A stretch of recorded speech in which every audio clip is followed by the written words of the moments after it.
case you forgot. I'm a kid, I'm a kid, I'm a kid, I'm a kid, I'm a kid, I'm a kid, I'm a kid, I'm a kid, I'm a kid, I'm a kid, I'm a kid, I'm a kid, I'm a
What's good, E? Can you hear me? I can hear you. I know you can't see me. I was soaking it in. Oh, the king, huh? Yeah. Soaking it in. All right. What's good with you, man? How was your weekend? Oh man, the weekend was good until Saturday night. And Saturday night. Yeah, woke up Sunday morning and there's got a tree down in the backyard. Oh man. So I gotta get out there after this and pull out the chainsaw and cut the tree up, get the truck and haul it out. Ah, okay. So it was some storms that hit you. Yeah. I heard a lot of thunder and everything, and I heard something when the tree came down, but it was like in the middle of the night. It wasn't in the house, so I went back to sleep. I got up in the morning. Seeing the tragedy. Yeah, that's a good part of my Monday and Tuesday, maybe even Wednesday, because it's a big tree. I got you. Well, but it didn't hit nothing. It didn't hit the cars because I got 3 cars back there. It didn't hit the cars. It didn't hit the house. You can't beat that. So like I said, nobody got hurt. I got the chainsaw, and I'll just cut it up. Well, that's what's up. No dogs, no injuries from any of the pets. I don't have any pets. Any stray animals? Pets, stray animals. They own their own. They own their own. That's nature. Yeah, I got it. Well, that's good, man. Weekends are always meant for us to have a good time. It's a wind down time.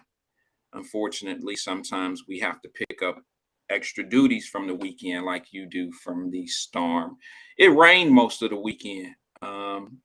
Cincinnati had a lot of storms from what I'm understanding. I got one question for you, Stevie. I mean, I'm sorry, Emmanuel.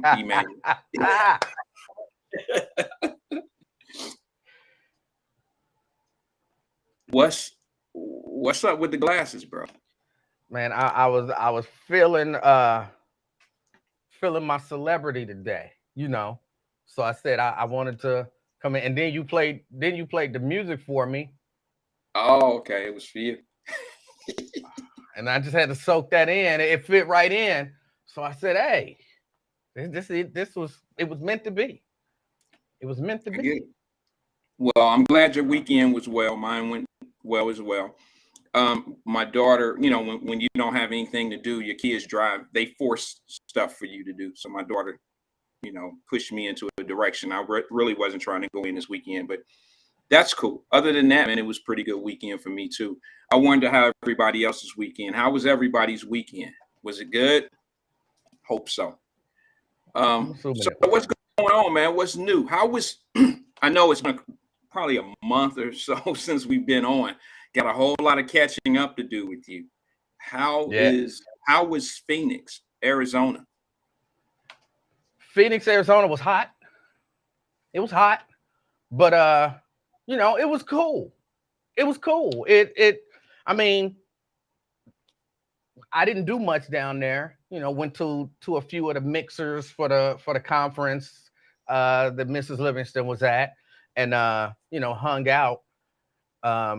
We hit 122 degrees. Actually, we hit 123, but I figured I wouldn't. That is hell, bro.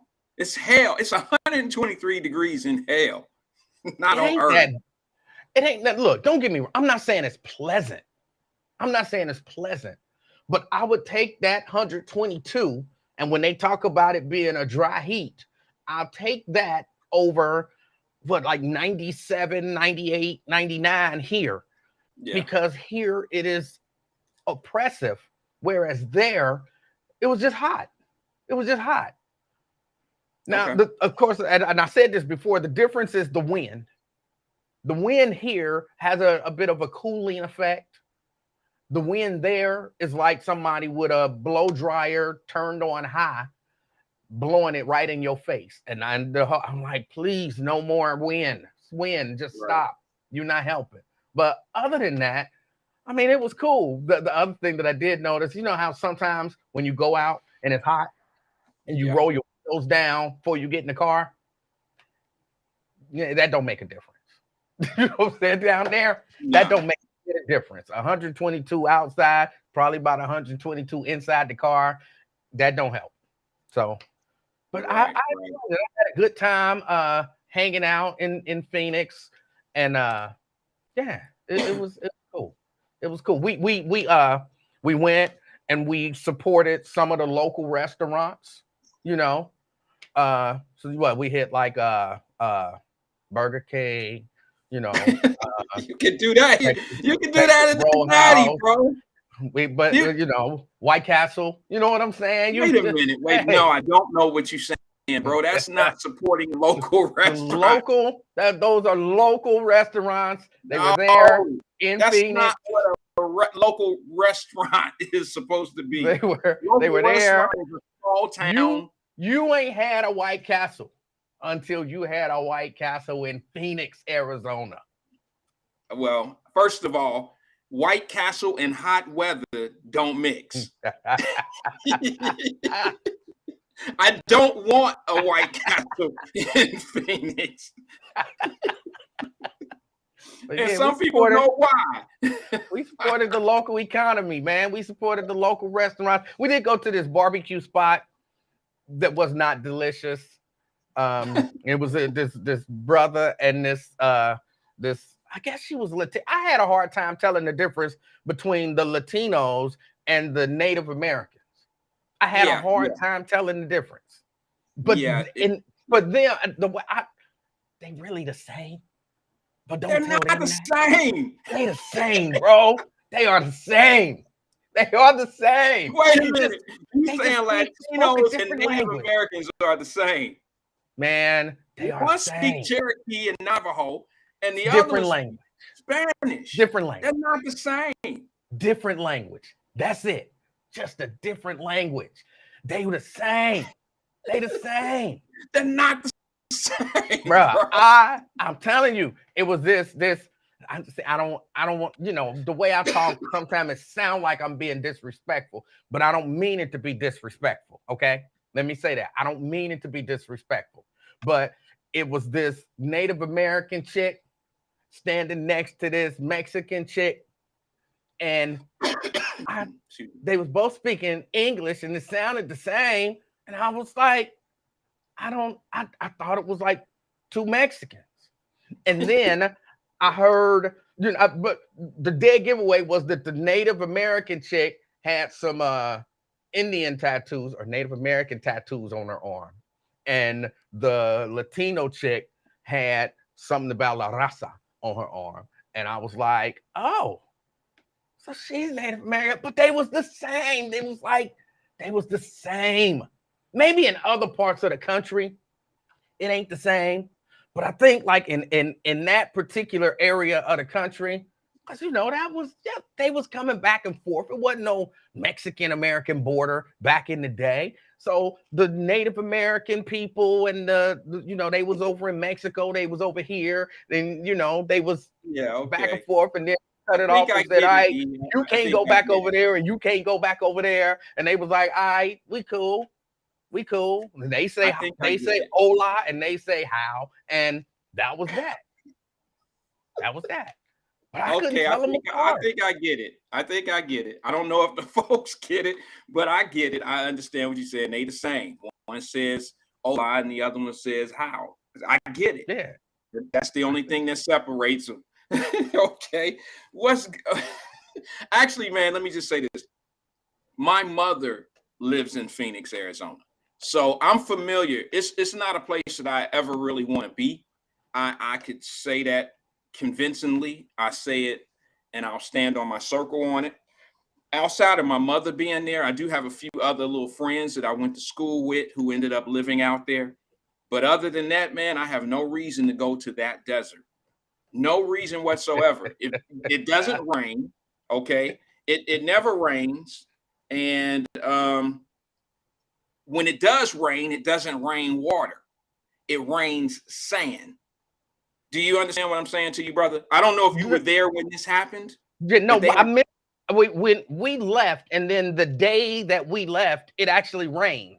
So I was looking forward to the rain, but we got out before the rain hit. Well, it's sandstorms out there. I know a lot of people probably thinking I'm on some prehistoric type shit, but it's true. It's sandstorms out there, and it's almost like the winds collect the sand. They swerve up, and then it comes down like it's rain, and your car is covered with sand and dust, and it's just hard, bro. It's not for me. It's not for me. There's no beaches, and I wouldn't want to be there like that. That's just me, man. I mean, again, we went because there was a conference that she had to go to, and so that it wasn't like we were just like, hey, what you want to do? Oh, let's go to Phoenix in the middle. Yeah, you didn't vacation there. Yeah, no, it was. She had a conference, I get it. She wanted me to come along, so that's what I did. No, I get it. I understand. Other than that, man, let's see. While you were gone, a few other things happened. We never got a chance to talk about PG. I don't think we talked about. I don't know if we had a show since his conviction, since he was deemed to be guilty on 2 of the 6 charges. I don't think we ever talked about that. No, so wait. Hold on, wait. Are we getting ready to get into the meat of the show now? What's that? I'm asking her. Are we getting ready to get into the meat of the show? I don't know, man. I thought once you took off the Ray Charleses, we'll start getting at it. But I mean, that's what I'm asking. Is that what's about to happen? I don't know, bro. I was just trying to find out what all we haven't covered yet since you've been on your hiatus and been gone for like 6 weeks and shit. We haven't had a show. We haven't talked about anything. Then you come back to the show on your Hollywood shit, and I just don't know. I mean, you tell me, King. You tell me, where are we in the show right now, bro? Because like I'm just here, and I'm just trying to fit in where I fit in. Because I mean, they didn't play the theme music for you. You didn't walk in with your crown on. You still got your glasses on, and I don't know where to go with it at this point because I feel like I feel like I'm just in your world. That's it. So you tell us, King, where are we? Well, let's since we getting ready to start the show.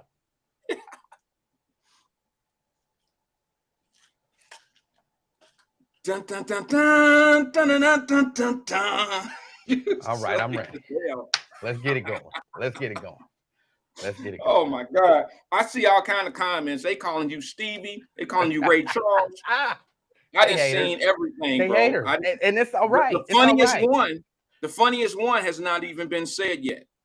And that is Kool Moe Dee.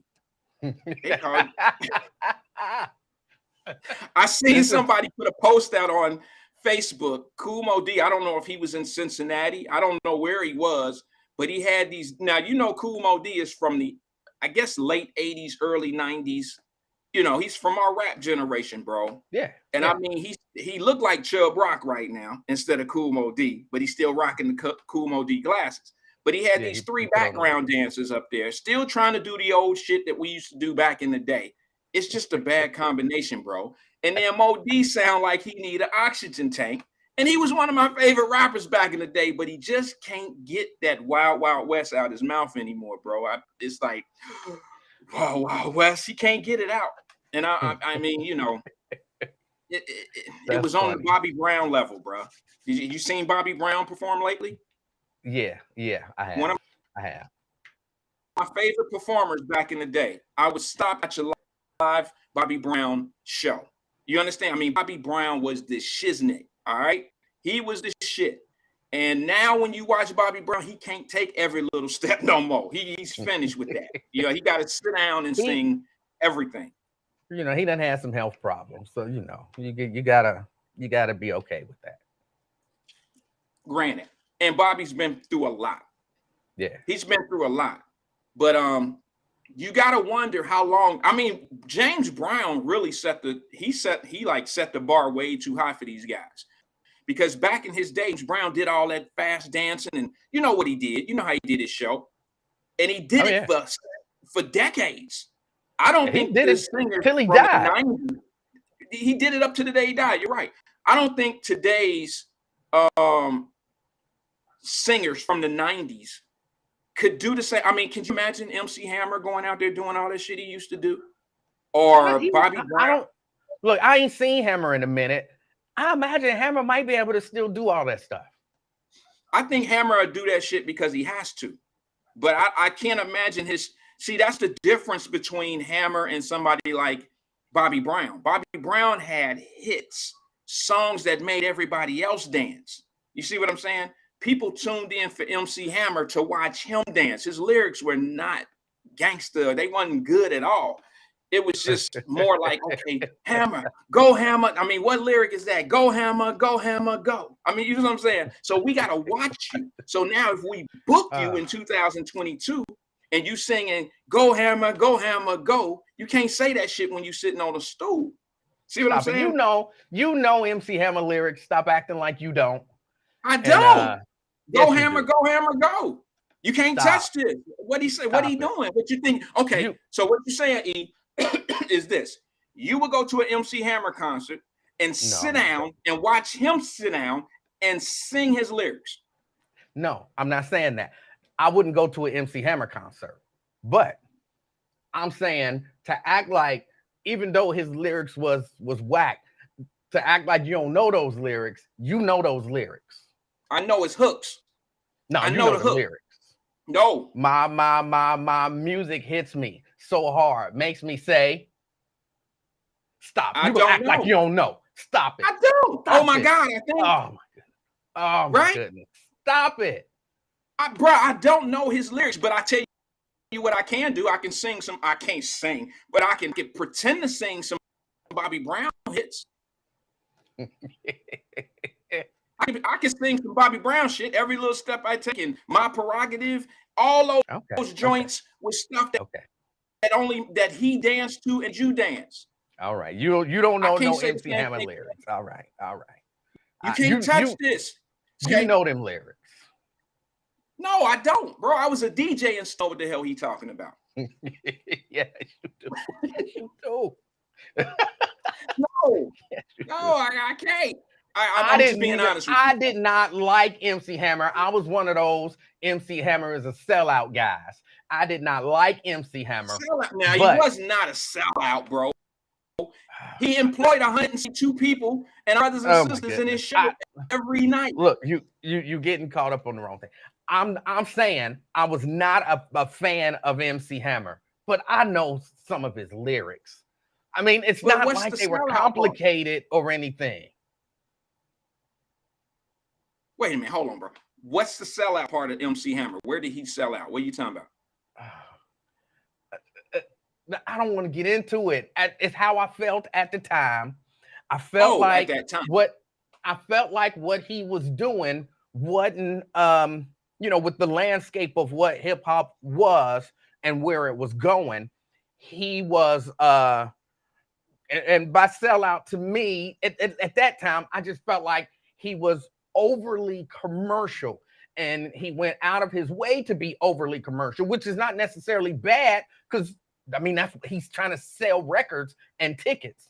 So it's not necessarily bad, but I felt like where he was coming from and what he was doing was overly commercialized. And I felt like that being the sellout portion of the hip hop community, not doing it necessarily for the art form or anything like that, doing it 100% just to make money, which is not a bad thing, making money. But if that's, you know, if you into hip hop, into the culture, into all of that kind of stuff, and then you take it and you come up with a really watered down version of it to make money and only to make money, in my mind, that was a sellout.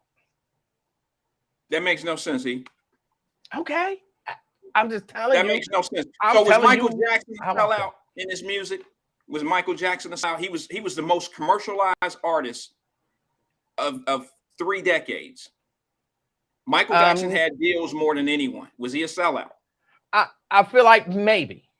Here's what I said. I feel like maybe. Here's why I feel like maybe. When I've watched some interviews, and when Michael Jackson and Quincy Jones did Off the Wall, you know, it was kind of a disco R&B record. Oh, okay, I get it. And then he specifically decided when he wanted to do Thriller, it wasn't necessarily about just like making a good genre of music. It was like, I want this to be the biggest record ever. So I want the songs on here to speak to everybody and, you know, become this major selling record. And when your focus, again, which is not a bad thing. I'm not saying this is bad.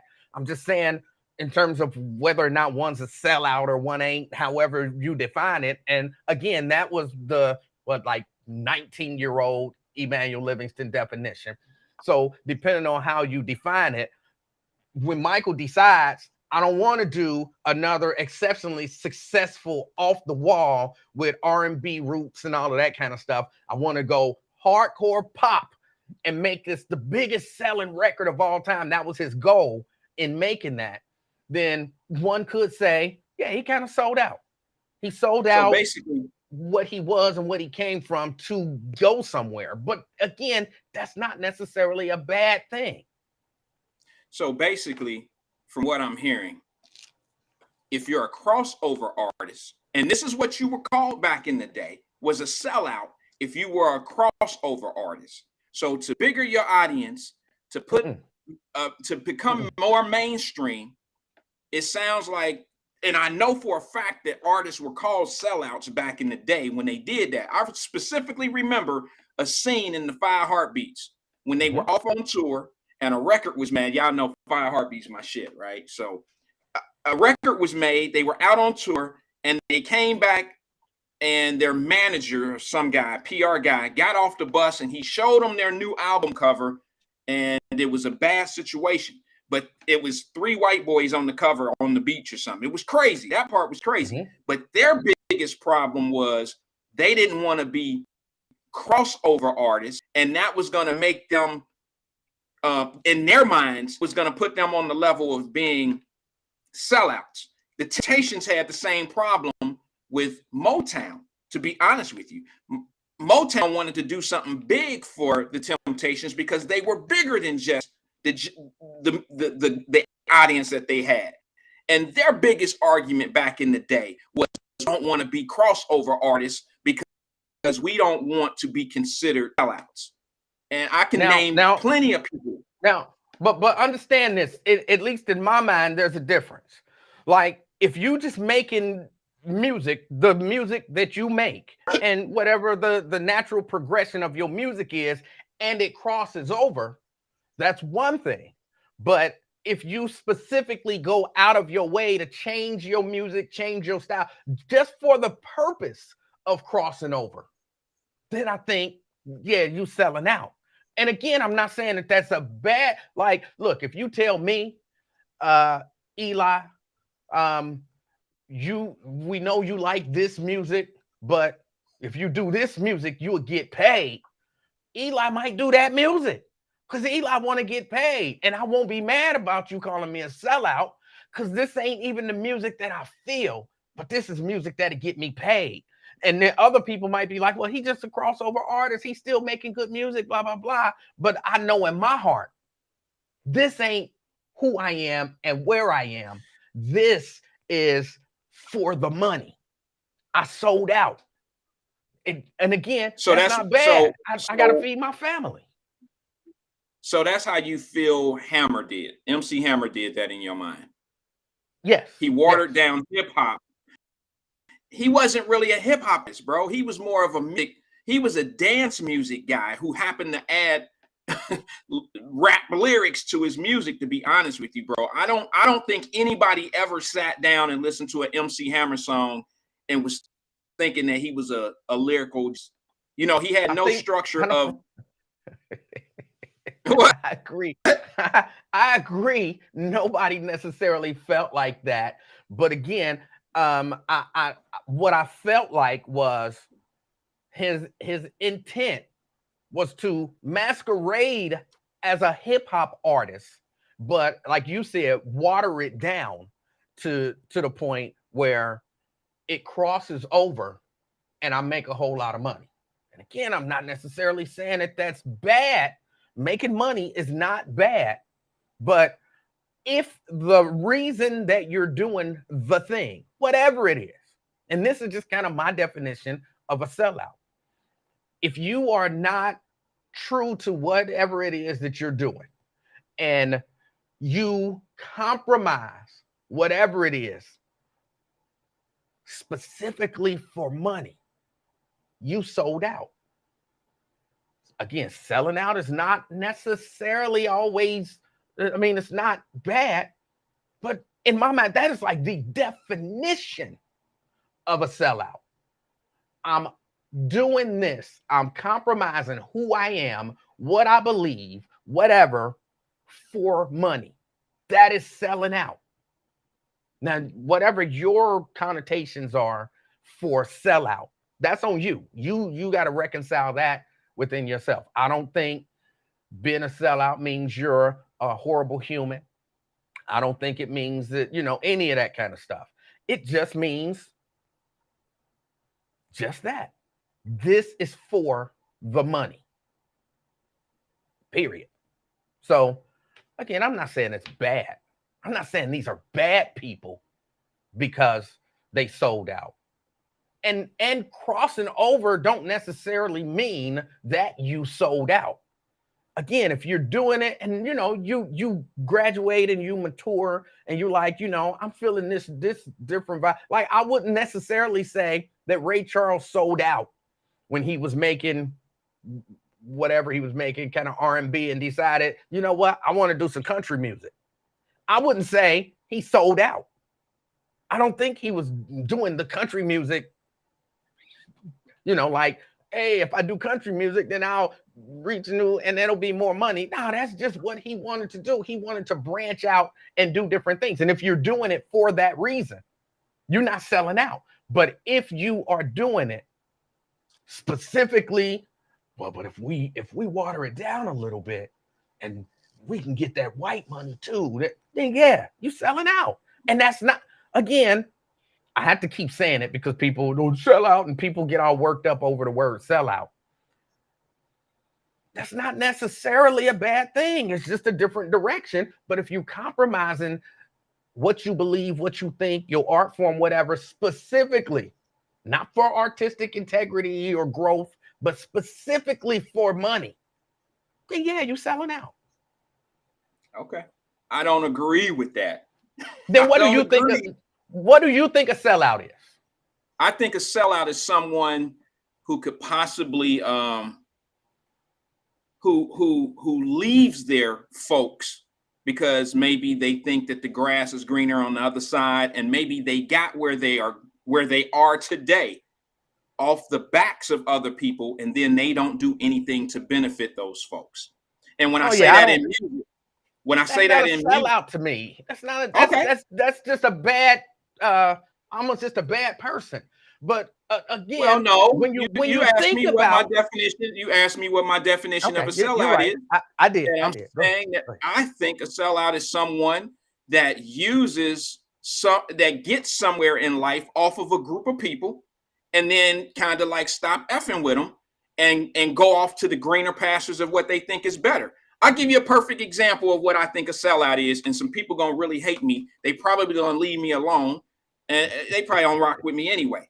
But I can honestly tell you that I think Tina Turner is possibly a sellout because she got off on the R&B, chitlin ring, the whole nine, and she made all her money on black music.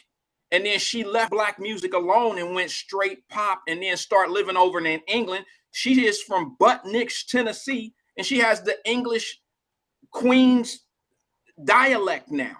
And I don't mean it to be mad at her, you know, like a shot at her. I'm just being honest and saying that's a true sellout, a person that made all their money on a Motown run. And I know she needed to get the hell away from Ike. I ain't mad at that. I'm just talking about how she became famous, how she became the name. And like she said, I worked hard for this name, Tina Turner. That's all I want. You can keep everything else. You can keep everything else, all the money, the cars, all the shit we owe money on, all the masters, all of that. I kept it all. The reason why she wanted her name is because that was a name that she built. Yeah. And she took that name and she crossed over and never came back. When was the last time Tina Turner made an album that was R&B? But I don't understand your definition using Tina Turner as an example. If Tina Turner just decided this is not the kind of music that I want to make, and especially when she made that decision, she didn't know that she was going to make more money in another genre, but she just decided, I want to do, you know, this true. More, this, I want to do. That's not true. No, it is 100% true. There is no way that you know before you make the music that you going to blow up in the different genre. It's impossible to know that. That's not true because she wanted to rock. She wanted to rock with the high-powered Rick Rubins and stuff like that over on the white music groups. I mean, not groups, but the music producers. She wanted those guys that was doing Beethoven type background music. She wanted that type of stuff. She wanted to be over there. I get it. But right. What made her, but does she not owe the people that you don't think that the R&B people who rock with her, who made her Tina Turner, who bought her records and watched her tour, you don't think that she owed them the original her? That's a sellout when you leave your people and leave them alone. It don't have to be white or black. It don't have to be that. She don't come back and sing. She don't do that, bro. Now that Rolling on the River, they'll never make another song like that for her. They tried to with that Terradome shit, but Tina would never have a Rolling on the River song. How did she make it? How did she make that? Was one of her biggest hits. Here is, and I can't believe I'm defending Tina Turner because again, I'm not a huge Tina Turner fan. It's not really Tina Turner. It's the principles of her moves. No, I'm saying that's cool because that is your definition. And who am I to tell you how to define anything for you? The reason that I would disagree with that for my definition is because I don't know that her sole reason for doing that was money. Like she wanted to go in a different direction. No, I'll give you that. And so to me, when the term sellout, the fact that when you're buying or selling something, there's money exchange, which is a portion of typically money is exchange. And a portion of that's why my definition is what it is. Because what you're saying is you can buy, the money will cause me to put my integrity down or my art down or my craft down or my people down or my whatever down. It's the money that's making me do it. That's to me why we call it selling out, because you do it for money. If you just do it for creative purposes, which it seems to me like possibly that's why Tina did it. She was feeling that particular genre, maybe those particular people. And that was what she wanted to do, not knowing that it was going to be successful. She wanted Mick Jagger. She wanted all that shit. Okay, cool. But that's because that's what she liked. But right, I don't know that there was like, here's but some money, Tina, if you make this kind of music. you know, and then Tina's on, like, bro, how much money? Bro. That's being naive, King. That's being naive to think that there's not a bigger picture on the other side. They knew that those were album buying people. She knew that touring could be hundreds of thousands of people a year. She knew that. You can't be in that industry and not know that there's a gold mine in a certain genre of music. You don't know that you're gonna be successful when you totally do a switch from one genre to another. There is no guarantee that other genre, the people who rock with that genre, are gonna rock with you. And now let me ask you this. Now you're right. You have 100%. Your point is on point. But now let me ask you this: if she would have failed at the Mick Jagger the Mick Jagger act and all that, if she would have failed in that pop space, would she have just laid down and stopped working in a career? No, she would have went back to her. No, she would have went back to singing all that other shit that made her who she is today. That's what she would have done. Neither one of us can possibly know that. No, I can guarantee you she ain't gonna sit at home and have all that money sit. She's not gonna let the money. She's not gonna leave all that money on the table, bro. It's not gonna happen. If she would have failed at the pop move, she would have went back in and she would have went into singing Rolling on the River and all over again. Then she would have been a sellout. Then she would have been a sellout. Because if you say, this is what I want to do, I don't want to do that anymore, which is kind of why I call Will Smith a sellout. If you say, this is what I want to do, I don't want to do that anymore, and then that don't work, and you like, but y'all still going to give me money to do that? Now you selling out. You selling out. Now, how is Will Smith a sellout? What did he ever play in that's different than what he's doing? Now, Will Smith said he wasn't going to ever do hip-hop again. It was too misogynistic, and it was this, and it was that, and he bashed hip-hop and said he wasn't going to ever do it again. But he never... got that little... yeah, he did. Yeah, he did. No. I'm saying he didn't say that. I'm saying that Will Smith never promoted the type of hip-hop that you just described. Don't matter. He never said he wasn't. He said he was never gonna do hip-hop again. He said it, and they offered him some money, and he did it. That, in my definition, is a sellout. So you think he did it for the money, whatever song it is? What was it, an album or a song you're referring to? He did a whole album. Yeah, that's when he was getting jiggy with it. Nah, get jiggy with it. That whole album was after he quit hip hop. He quit, and he went back to singing hip hop. Lyrics or whatever, like he did in the beginning. He never came out as a gangster. He never came out about women twerking and none of that shit. Well, he tried to come out as a gangster at one point, just for the record. What? He did try to come out as a gangster. No. He had when he took shots at people that called him Soft Willie. Was that? Now, what was that song? It was a song that he had. I can't think of what the song was, but he was talking about hitting people with an uppercut. It was a horrible, horrible song. But he had a song where he did try to be hard. I don't remember the name of it. But I remember the hook was something like, and I hit you with an uppercut. That was the whole hook. It was horrible. But that's not the point that I'm making. Is not what style he came back as. So he did a collab with NWA.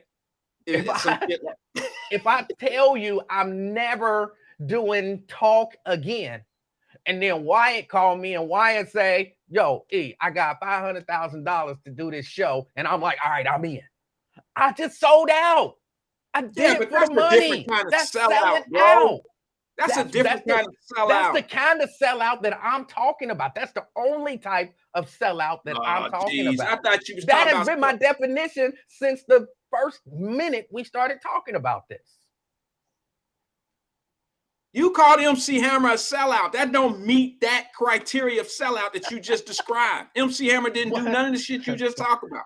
What I said about MC Hammer, and again, selling out is not necessarily bad. It's not necessarily bad. Y'all think it's an insult. I don't look at it necessarily as being an insult.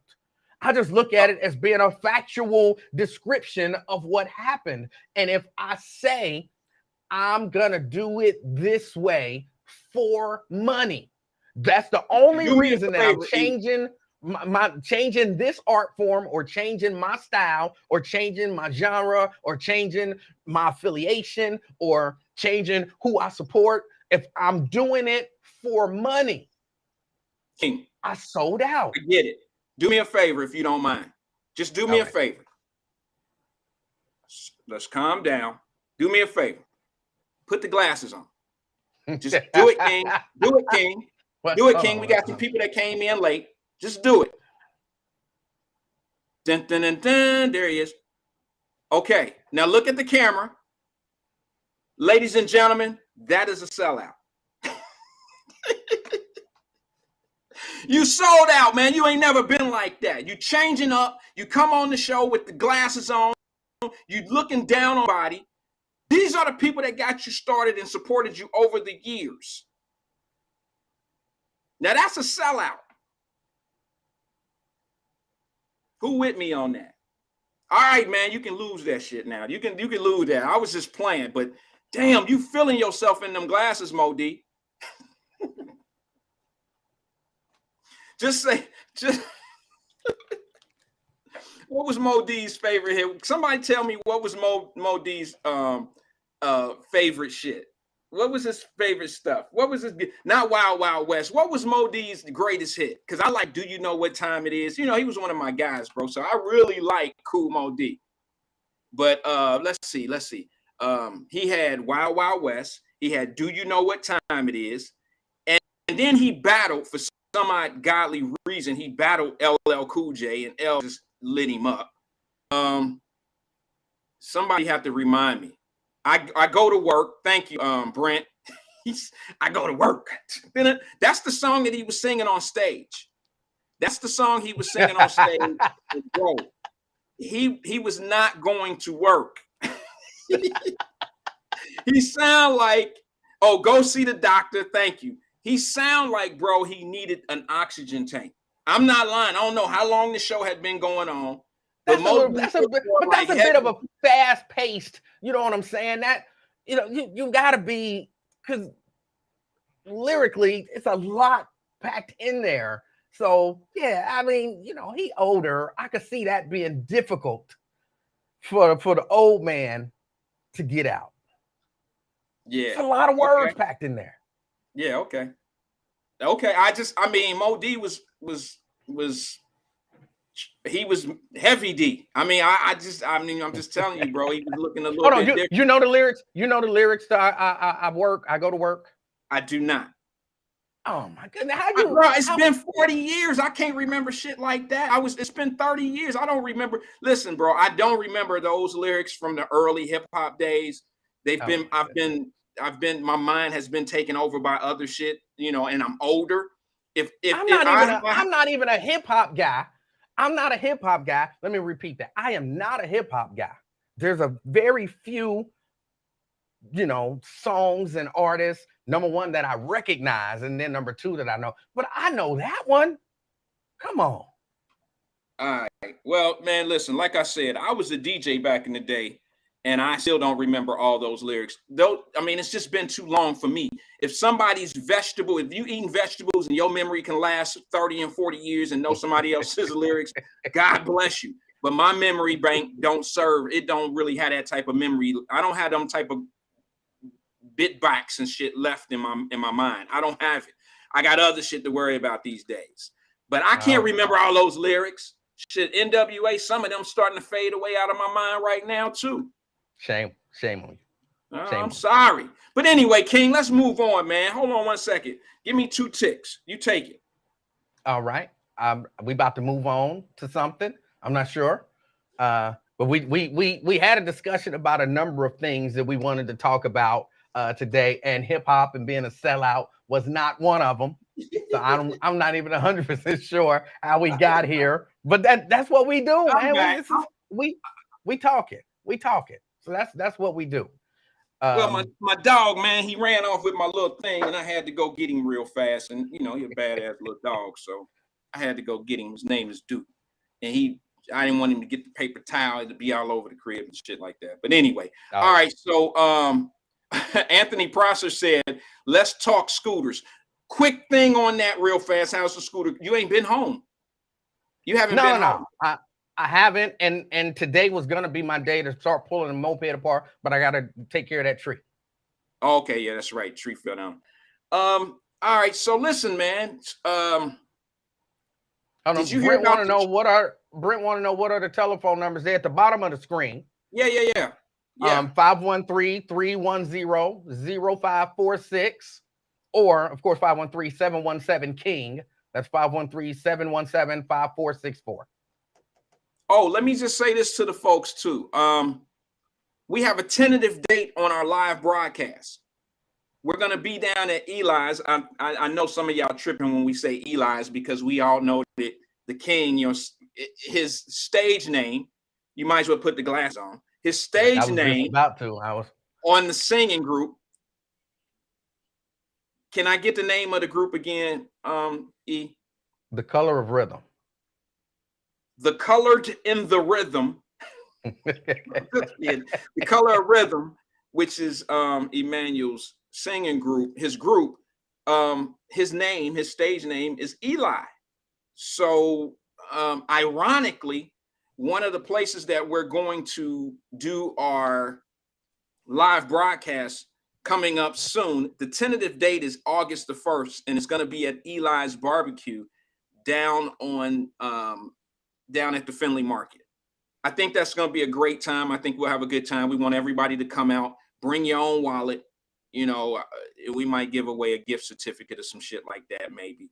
But like they have really good barbecue and food, and we're looking for you guys to come down and try it. And then, you just never know, the relationship can grow from there. So mark your calendars. August the 1st, you'll get a chance to meet the King himself.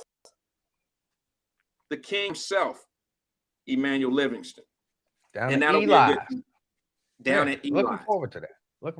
That'll be pretty good. We're going to confirm everything right now. That's the tentative date, August the 1st at 1:00. That's what time our show starts.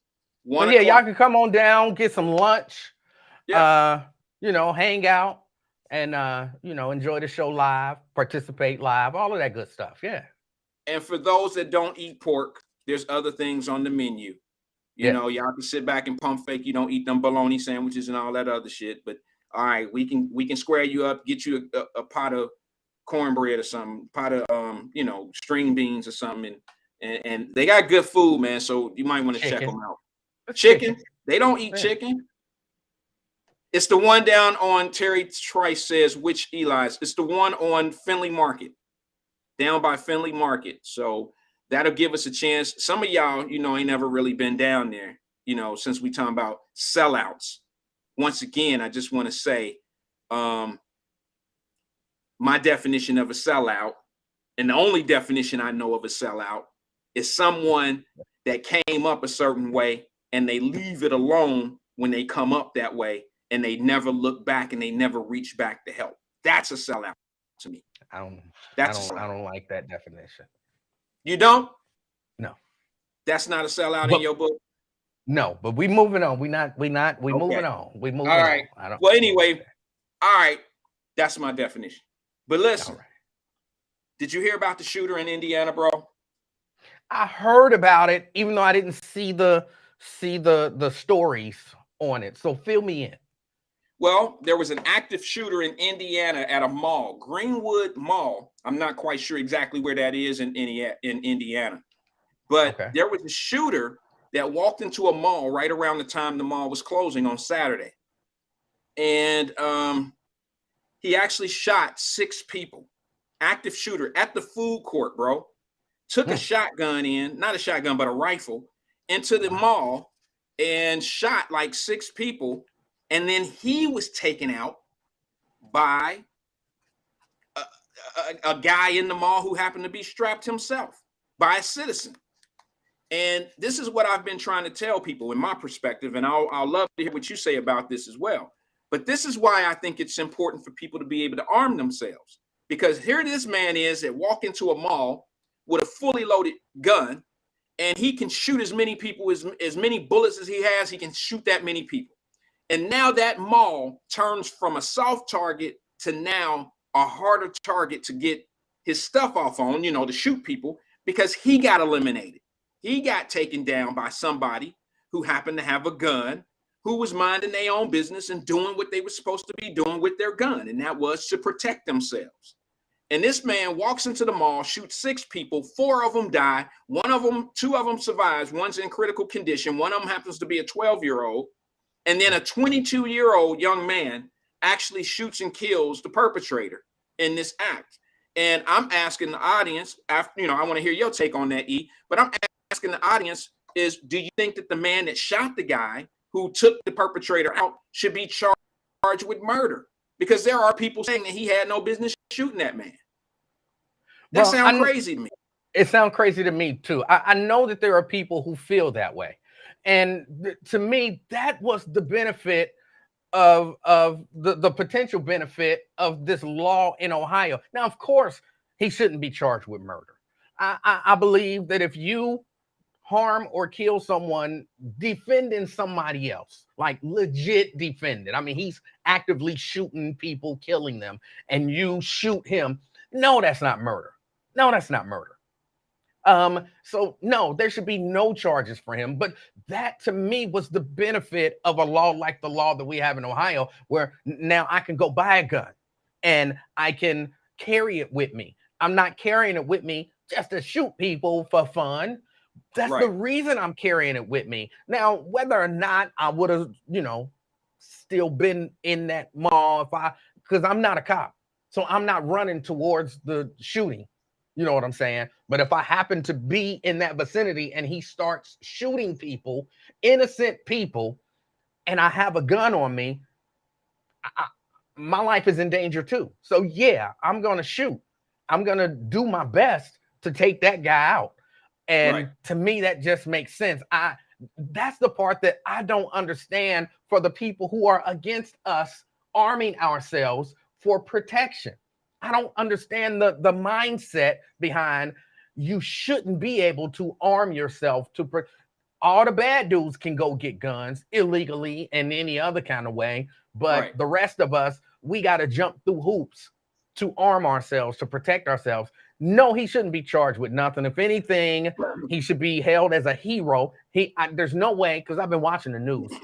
There's no way I should not have heard about this story already, which says to me there might be some sort of agenda going on of course, that I haven't heard this story. But no, that's the reason that people like me want to be able to buy and carry a gun. Right. And let's just be real. Most gun holders, now a lot of people may not understand this and may not agree with it, but most gun owners, the majority of gun owners are responsible individuals, and they do what they're supposed to do with their guns. You're going to always have some people that do it the right way and things go bad and go wrong. You have some parents that buy guns legally, don't buy the lock boxes, and then kids get to the guns, accidentally shoot them. These are accidental situations that are going to happen, but you can't penalize everyone because of the mistakes of others. You just can't do it. The large majority of gun owners in this country, I mean, crime shows it. I mean, the large majority of gun holders in this country are responsible gun owners.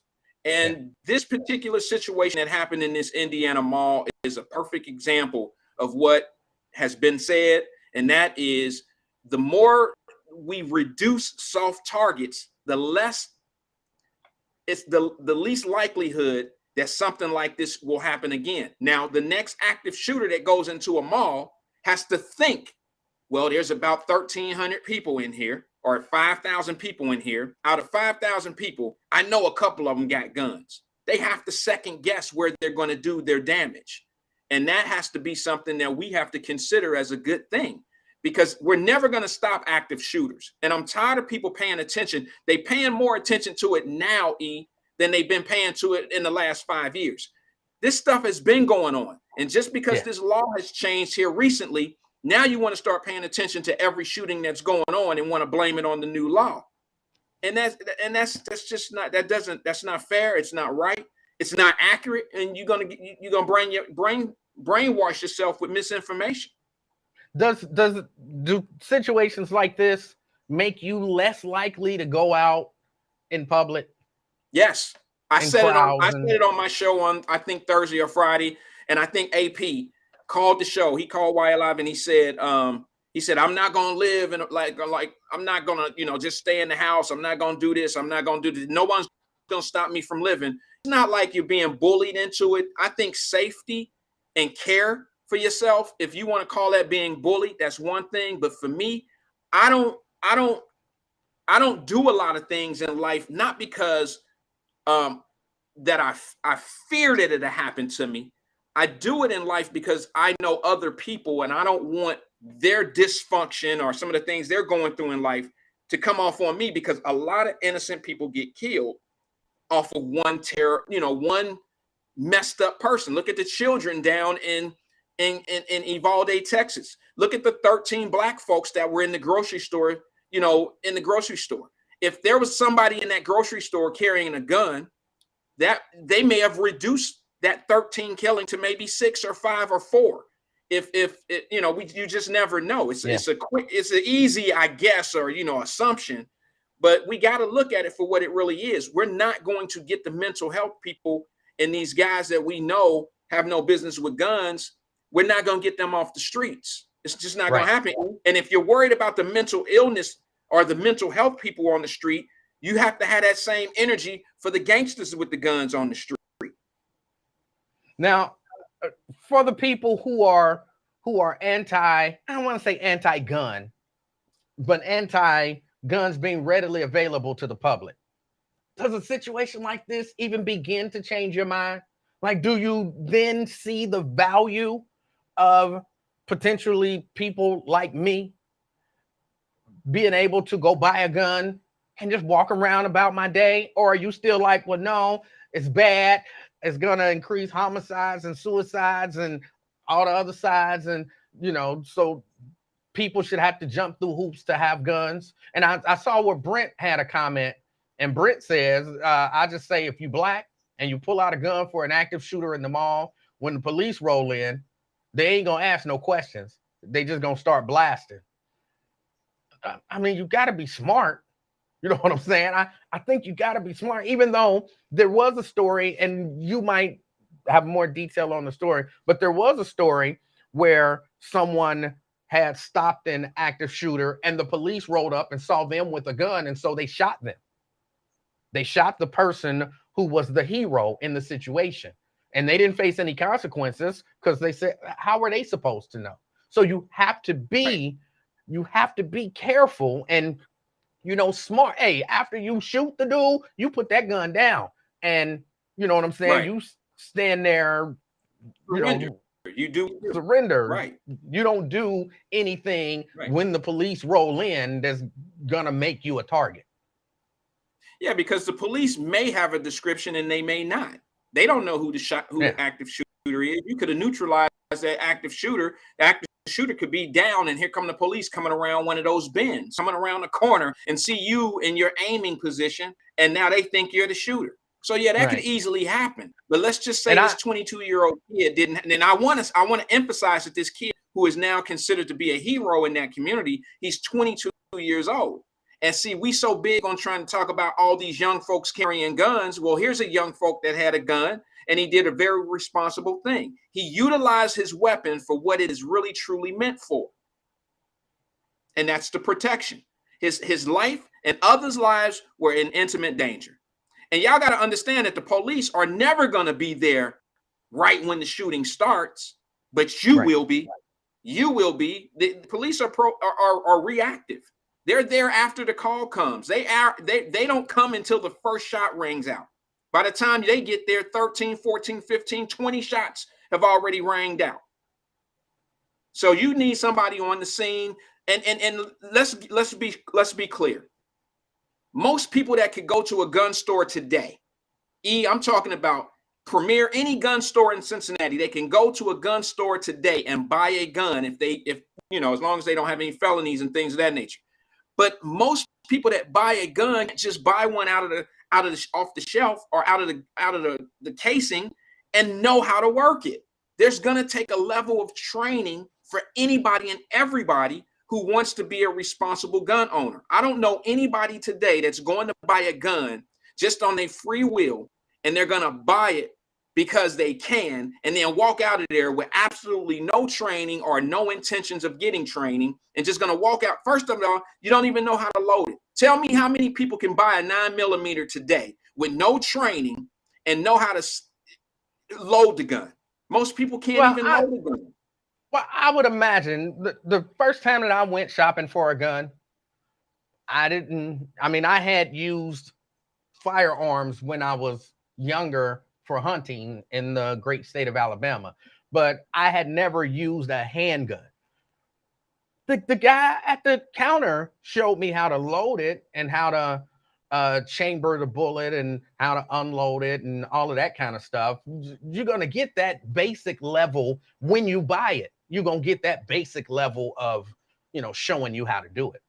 Yeah, I mean, but that's not enough, E. You can't learn how to load a gun and be done with it in 5 minutes, bro. You can't buy a gun from a gun store and know how to utilize the safety is the simplest thing on the gun. But, dropping the clip and doing this type of stuff, it takes a repetitive, people have to know. You have to kind of be there and study it and understand from the trainers and things of that nature how to actually work a gun, or you won't load it properly. You can't watch how to load a 9mm in 5 minutes of a purchase and you got it. It's not that simple. You gotta practice and all of that kind of stuff. Go to the gun range or wherever. But that the majority of people that are gonna buy a gun and are responsible people are going to go over and go over and beyond to be able to do what's necessary for them to do what's right with the gun. And what I mean by that is they're going to have proper training. They're going to have, I'm just talking about the average guy that go buy the gun, average guy or woman that go buy the gun. I don't think so. I don't know who's out on the streets carrying guns and they don't want any type of training. Like I got our practice range. No, I don't know about that. I actually know people who have guns, who carry them, who've never had like a gun safety class. I know a few people who, it's not, I don't want to, it's not rocket science. You know what I'm saying? You can figure some stuff out, and there's other information out there. If you know people who have YouTube. Guns, they'll show you things. There's a lot of ways, but I'm just disagreeing. I know a lot of people who have guns. When I say a lot, I'm talking probably 10, 15 people who walk around with guns in their pockets or in a holster who've never taken a gun safety class. So I think I'm going to disagree with you. And they're doing that now. Are they doing that now? Excuse me. Are they doing that now because of the new law? No, they were doing it. They've been doing it. Okay. So that kind of makes my point. I don't think people were going to do what they're going to do. Gangsters that's on the street with these guns, this new law has no effect on them. I mean, they were going to do that anyway. People that were carrying these dudes that I'm talking about ain't gangsters on the street. I know. I was getting that. I said the gangsters on the street. Okay. The gangsters on the street are going to carry the guns and do what they've been doing. Nobody's requiring or asking them to go to classes and all that shit. And then the people that you're talking about are going to carry these guns and not have any training or whatever. Been doing that. Okay. I know people I know convicted felons that's carrying guns that ain't got no, but they went to jail 20, 30 years ago and can't really get a gun, but they still carry a gun. They taking the chance of getting a weapons under disability charge because of their own safety. And here's the thing. If they have to use that gun and have no business with it, and they murder someone, if they're in protection of their life, if they're self-defending themselves, the charge will only be, not in all cases, but in some cases, if you just put the picture on it of he was truly defending himself, he won't catch a murder case, but he will catch a weapons under disability charge because he had no business with that weapon. And most convicted felons will say, okay, that's a small price to pay versus a murder charge. Or me losing my life. But and this is totally hypothetical, but let's say that, excuse me, the 22-year-old in the mall who shot the guy who was shooting people had a felony and had no business having that gun. and he shoots that guy, saving innocent lives. I'm asking you, as a person who deals in the criminal justice system, do they still charge that guy with weapons under disability? Do they still send him to jail for having that weapon, even though what he did was purely heroic? Wait a minute. Say that again, because I was reading a comment. Someone said, oh, I think he said that's true. Okay, so say your question again, E. I'm sorry. I heard the last end of it. Hypothetically speaking, the guy in the mall, 22-year-old, let's say he had a felony and he had no business having that gun, but he's there, same situation. He shoots the guy, saving countless innocent lives. In your dealings in the criminal justice system, do they still send him to jail for that? He can be sent to jail, but it won't be for murder. But I'm saying, given that situation and the criminal justice system the way it is, will they still send him to jail, or will they look at it and say, yeah, he can be sent to jail based on his past? And let me tell you why he can be sent to jail. And here's where a lot of felons, convicted felons who have done their time and who feel like the justice system is cheating them. And I kind of agree with this. Everybody that go to jail, if they've done their time, there has to be a recourse. There has to be a level of time that goes by before you give a person another chance at being a human being and being able to do the constitutional things that America's supposed to supply to you, which is the rights to bear arms, the right to protect yourself.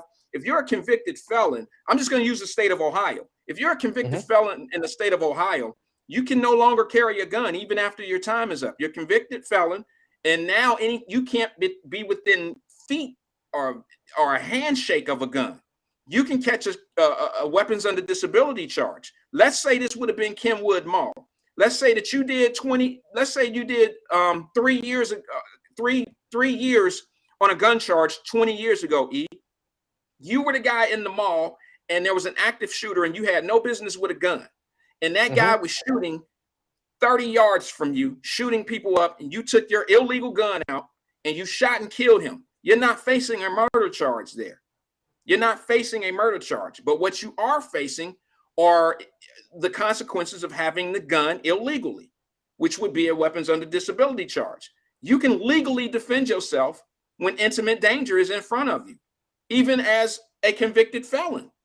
But now with these new laws, these convicted felons still can't protect themselves out here. And I'm not batting for them. I'm batting for an American. You know, I'm not specifically trying to single out convicted felons and say they need rights. I'm talking about based on how we all have these rights as Americans. I don't think if you're a convicted felon and went to jail and did your time, I don't think your constitutional rights should be canceled. I think they should be reinstated at a certain point in life. And in some states and some places they really are.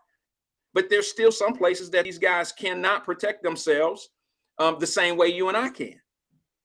See, I'd like to think the outcry would be such that, you know, they wouldn't necessarily pursue those charges, or, you know, something would happen where they basically kind of give the wink and the nod and say, go home.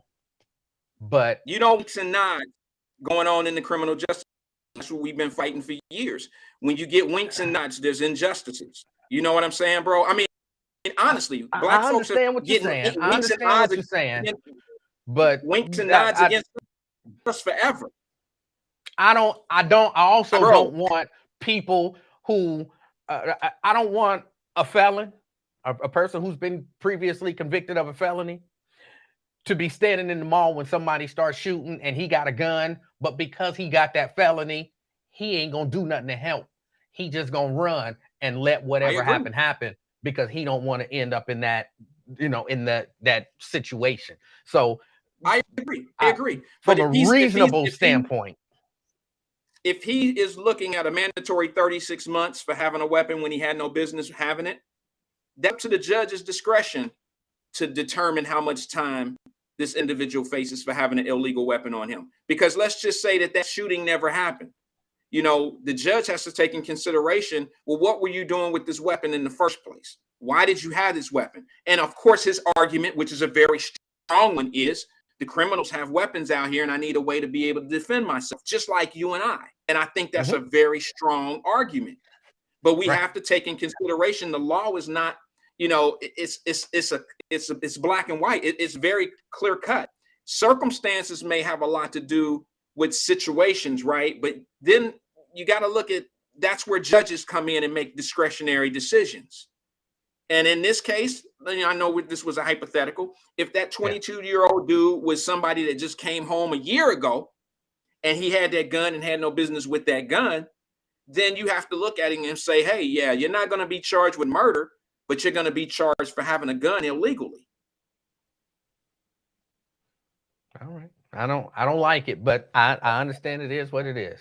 It is what it is. I mean, that's just happened to be the law. Now, I don't know what Indiana's law is, but I know this was a hypothetical, you know, we were just, you know, playing devil's advocate type of conversation. Right. But, you know, I'll give you a perfect example, bro. I did a show on Thursday. I think it was Thursday or Friday. Did you see the situation where the store clerk in Dayton, Ohio, didn't kill the girl, but the girl comes into the store? Did you see that? And they get into an argument. And the store clerk, the customer reaches behind the counter and drags her out and literally kicks her ass, beat her up. And then she didn't even get away, you know, like break away from getting her ass beat. The girl actually let her go. And then she started collecting her belongings. And then the store clerk go behind the counter, grab her gun, and come out shooting. Now, is that a level of self-defense? Or is that a situation where the store clerk had freed themselves, the intimate danger was over, and now she's facing aggravated assault? I think legally, you no longer facing that danger. You can't go get a gun and shoot somebody. Legally, I don't believe that to be the case. However, I will say I understand. I will say I understand. What part do you understand? Man, you don't go grabbing on somebody, whooping their ass, and then just expect it to be over when you're ready for it to be over. It ain't over until I was wronged. I was wronged. It ain't over until I say it's over. So I understand the idea of, nah, you're not just going to beat my ass and that be okay. I understand that part. The intimate danger was gone. And hey, Wyatt. Yeah. Hey, we got a call. You want to take this call? Okay, go ahead, brother. Good. Hey, welcome to the King and I. What's your name? It is Twin, man. Hey, Twin. Yeah, you talking about I'm related to Big Frida, huh? You asked me if I was related. Get his ass, Twin. Get his ass. I was related to Lawrence and Too Sweet. I answered the question. I just wanted to know, was you related to Big Frida? It's a legit question. I don't do no cupcake, and ain't a legitimate question. I don't do no cupcake. Was Utah? That's why I'm saying my gangsters at you. Hey, man, you're a clown, man. Hey, look at here, man. Check D. I think dude had all rights, man. Because you know what? It reminds me, man, you saw a video up at that school in Texas, man, how scared the police was. What training they went through, man. Dude on his phone, dude hitting the sanitizer button and everything. I mean, them police was so scared, man. I don't even know what to say about it, man. If they were so gangster stuff, they would have went in there and asked questions later. We shooting whoever coming through here. It's crazy, man, how you can't even go to school and get an education. And yeah, dude had all right to shoot that boy at that mall and everything. And he probably he could steal, like they said, to carry a gun. But now check dig though. I feel like this. If you're a crazy person and everything, no, you don't need don't give him no gun. Cause man, I know a lot of crazy people been on the 5th floor. And guess what? They gave him a permit. I'm like, hold on, this brother, this, you know what was up there on the 5th floor, how they get a permit to conceal a weapon? Me going through my issues and everything in the past, I can't carry one though. But I feel like this, right is right, wrong is wrong. If they can carry one, you ain't been in trouble in a long time. Even though you got out the joint, yeah, you got all right to carry a pistol and everything. And the government, the way it's messed up now, man, it's not cool how the government got this going, especially when Governor DeWine just passed that law, last month? So you can carry a gun, and you got these crazy little 19-year-olds, whatever, to carry a gun. That ain't right, man. America ain't nothing about the almighty dollars, man. Basically, if you look at it about the dollars and stuff, they don't care about nothing. If it ain't benefit them or whatever, them governments don't care, and they love for us to kill one another, and that's not right, man. But you know what? It was prophesied years ago. You either go suit up or boot up, because they about to take the police down, and I believe that and stuff. You either go do this or you go do that, and that's not right, man. Have folks, you get shot. Huh? Who about to take the police down? Man, it's been prophesied. Just I've been looking at it. This prophet, Brian Cardinal here, prophecy. He prophesied that how this was gonna go down, that a plague that was gonna come on and everything with disease, and that how you wanna join us, you gotta kill a police type. If you want to be join our gang or whatever, and it's about to go down, and I believe what he said, his prophecy and everything. Huh? Whose prophecy was that? Yo, call. This a prophecy. His name Brian Cardinal. He preached in Mississippi. Google him and stuff. It's CARN. His name Brian. He prophesied everything that was going on in America and how it's gonna go down and everything. Just Google it on YouTube. He on there. He's preaching in Jackson, Mississippi, and everything. Start at what was the minute I started? 34. Started there. His name Brian Carn. CARN. Yeah, prophecy. I'm for real. I'll send it to you in email and your Facebook message. I'm gonna send it to you. Start at 34, and you go realize, put your 2 and 2 together. You like, oh, he is telling the truth, because it's the way it is, man. They ain't doing nothing but getting us back for y'all let George Floyd and everything. He got away. People got money and everything. People got sense and everything. No, we ain't gonna let this ride. And basically, they ain't had no mission shooting that boy 60 times like that, man. Y'all could have tased or sit the dogs on or whatever. Y'all shot that man cold blank 60 times for what? He ain't had no gun. Now he said he ain't no gun. Then y'all in the school and everything. Y'all in the hallway on your phone doing sanitizer and all that. Come on, man. The little boy already ran to the room, and it took y'all an hour just to get up in there. It's crazy, man. You got to carry your pole everywhere you go, man. That's sad, man. We weren't like that. I used to do my gang banging back in the late 90s and everything. Now these pity boppers and stuff, it ain't right, man. They shooting to kill everything, ask questions later. And I don't know, man. America better come together as one. Forget all this and all that. Focus on Russia, send money to Ukraine. No, y'all better send money to this United States, how to put these National Guards in there. Because I'm tired of police riding behind me. Every time I leave the store, I'm in Lincoln Heights, they ran behind me for what? I'm clean, man. I ain't been in trouble, man, 20-some years almost. I left that gang banging along. I still affiliate, like, yeah, what up? Shake it up with my partners and everything. But regardless of anything, I don't gang bang no more for what? I served my time and everything. It ain't worth it, man. It ain't worth it. Only time I go back and only time I go back, you mad if somebody really hurt my family. Other than that, I ain't about to be out there on no dummy mission. And I'm not no send-off. I always be a lead, not a follower. You ain't gonna send me off for nothing. Oh, they killing this. Well, for what? What you shooting him for? Ain't worth it. For what? Now you gotta do your 30 years, get commissary and noodles and all that. When you should avoid all this, certain things, like I tell people, man, I try to coach these young folks, certain things you just gotta do in life. You mature enough. You don't want to go back, man, waking up 6 o'clock, child time and all that. No, I ain't about to do all that, cook for nobody else. No, it's crazy how society and the government, they don't do that, man. They try to do this and all that. You got war over here, man. Y'all want to fight over there for what?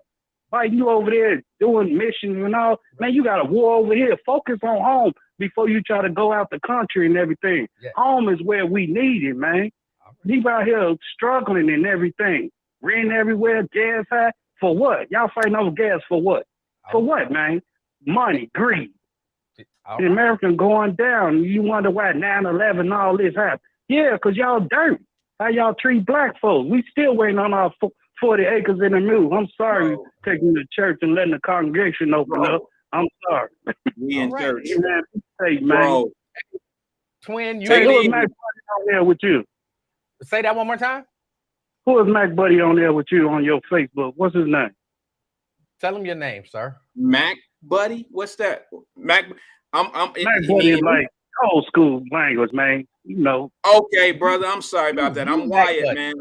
I appreciate your call. I'm with you. Yeah. I understand. There was a few things in there that I'd like to clear up that I know a little bit about with the Uvalde shooting situation. But other than that, man, you know, I agree. I mean, there's a lot of money that's allocated outside of this country that should really be going into our own country.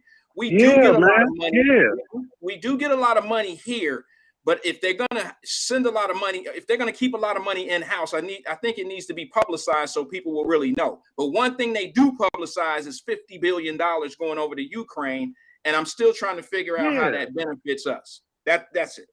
So he's right. He's absolutely right when it comes to that. Because look at it, Mac Buddy. Look, check D. You said when I don't like that. When you I don't like Mac Buddy. No offense. You can call me any Mac Buddy. What ain't that like back in my day? Mac Buddy was something different. Oh yeah, I know. What's your name again? It's Wyatt or I. Hi, what? Is I or Wyatt? Yes. Wyatt. Either one, bro. Anything with Mac, brother, buddy. All right, respect. But okay, you look at it like this. He said in office, when he get in office, he go clear up them people, college thing. He ain't did that yet. But you want to spend 50, 80 billion, huh? I'm sorry. 50, 80 billion over there, Biden and everything. But you got stuff going on here, man. Come on. That's why I don't do that vote no more. When what you call was in there, they mad because he cleared up. He gave a lot of he was clearing up and checking all them China and all this because they weren't paying tax. Trump was a good person until he got stupid at the end. He was a good person. Trump is not a politician. He about the almighty dollar, whatever the benefit people. He wasn't making it rich, poor, and all that. He was about money, man. And people didn't realize he started getting stupid at the end.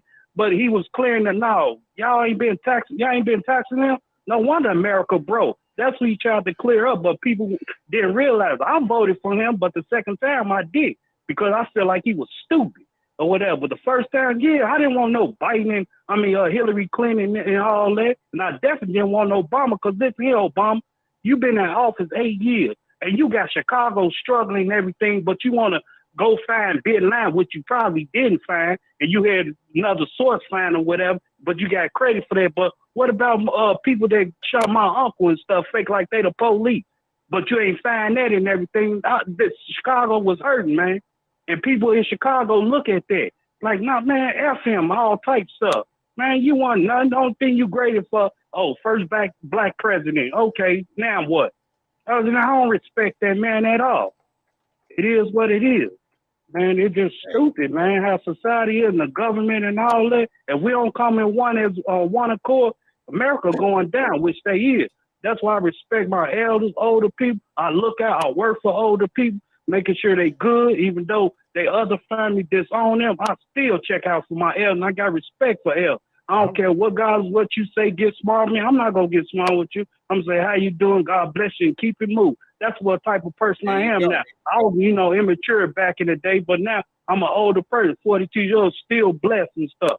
Man, that's why I thank God every time. If I see a homeless person out there, hey, you hungry? Whatever, hey, I'm bragging about it is what it is. I'm a changed heart. I'm a changed man, man. I don't be on that gangbanging stuff, none of that. Good. It is what it is, man. I keep it moving. That's why I feel I was twin, you doing this, you still fit. Yeah, I'm affiliated with the gang members and everything. Because they're my brothers. I'm still in clip. But do I go out there, shoot them up, bang, bang, and everything? No, I don't do that, man, because I know what's behind the back door. It's behind the back door. If you go out there, be on dummy, that's what you go get, a dummy mission. All right. So looking at 20 to 40. But, I'm sorry you're taking to church, man.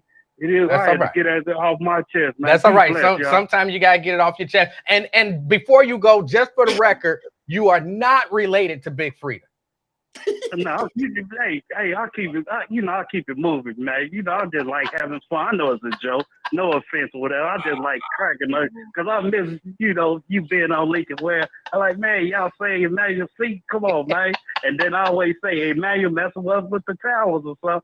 He must unplug some wires or something. And I say, Terrence Howard, if Emmanuel was there, it wouldn't be like that.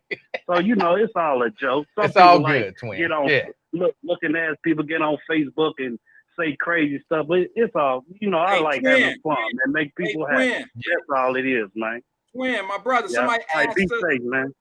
Twin. What'd he say? Somebody said, what's your definition of a sellout?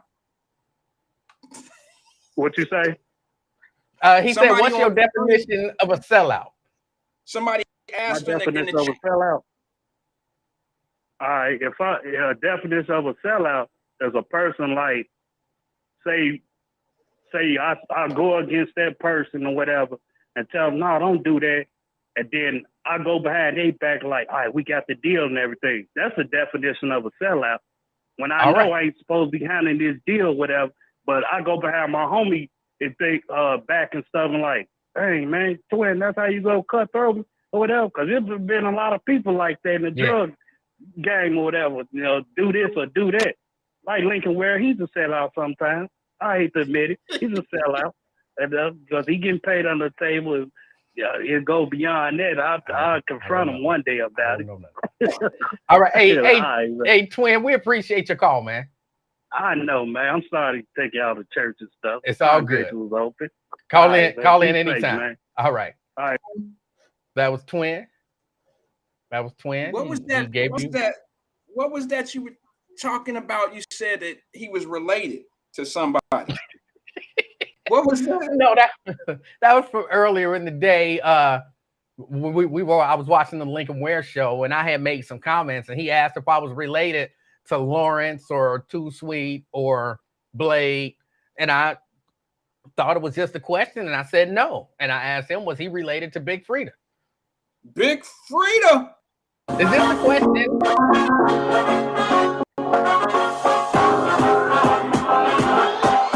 I can't believe you got Big Freedia music ready to go. Oh boy. Oh. I'm just playing, just having a good time. I don't know what's happening. You had Big Freedia queued up. That's funny.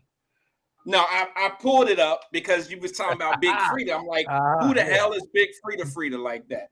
But hey, we got another call coming in. Yeah, I got one coming in on this end too. But go ahead. All right. Call me back. Hey, caller, you're on the King and I podcast. What's your name? It's Marquetta. Y'all just got me kicked off of Facebook for another 30 days. I didn't get you kicked off. That's King, Man, not me. Your fault, but oh, what's on your mind? Big Freedia, the Queen Diva, Best to Believer. What you know about her?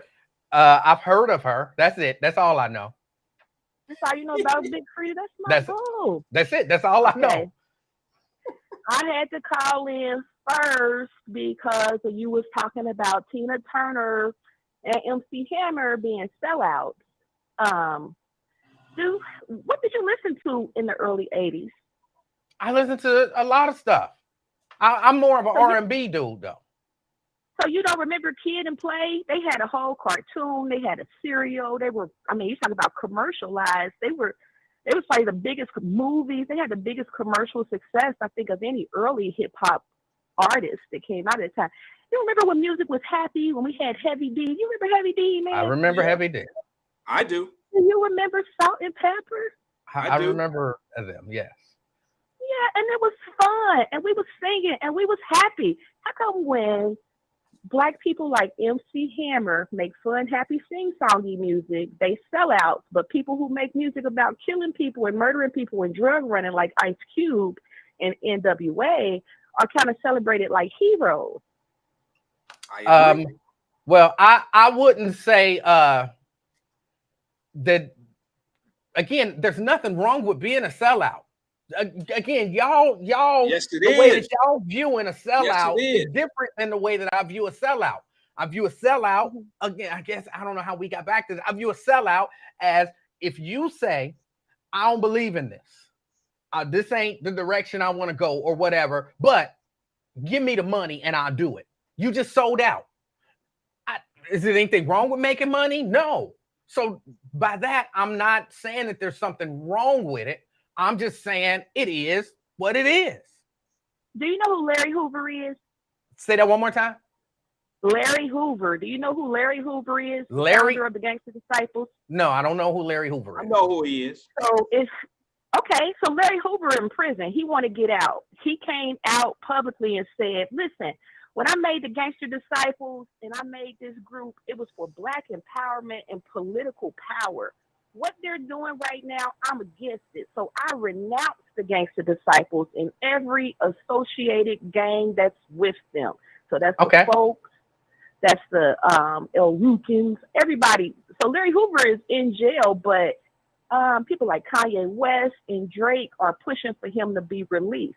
Okay. But he ain't no longer pushing gangsterism. But did you know people like Lil Durk, Lil Baby, Young Thug, Gunna, Fetty Wap, all of them got RICO charges from the federal government, and they facing prison time right now because in their music, they were using their lyrics to encourage gang violence. And in Atlanta, the prosecutor is saying that Young Thug has like 50 murders that he could possibly be responsible for using his music, I don't know what you call that, his music label as a cover for this gang running operation.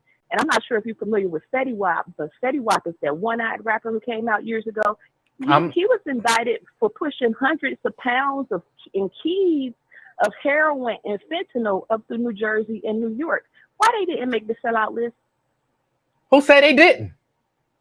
I didn't hear you get in on them like y'all was going off on Tina Turner. I wasn't going off on Tina. Hold on. Wait. Hold on, Marquetta. You might have heard half of the conversation.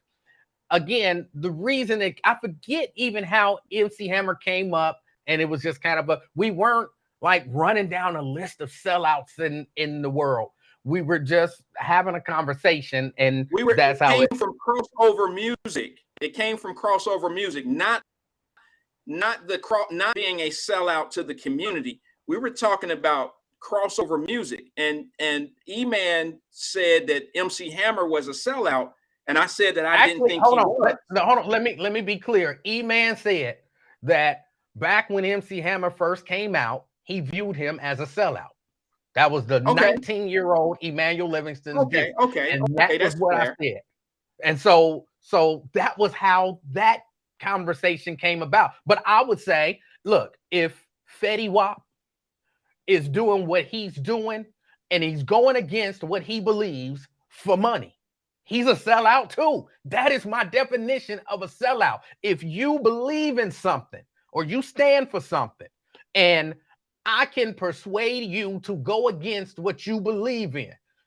Marquetta is always talking about men and violence against women.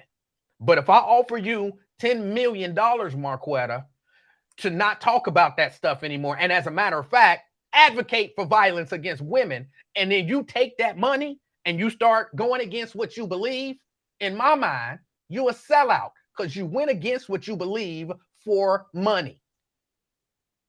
Well, beliefs are just that, a belief. It's not actual fact. But the reason I got suspended from Facebook just now, even though I just got out of Facebook jail, was because I said I would have shot the lady in the store too, Wyatt.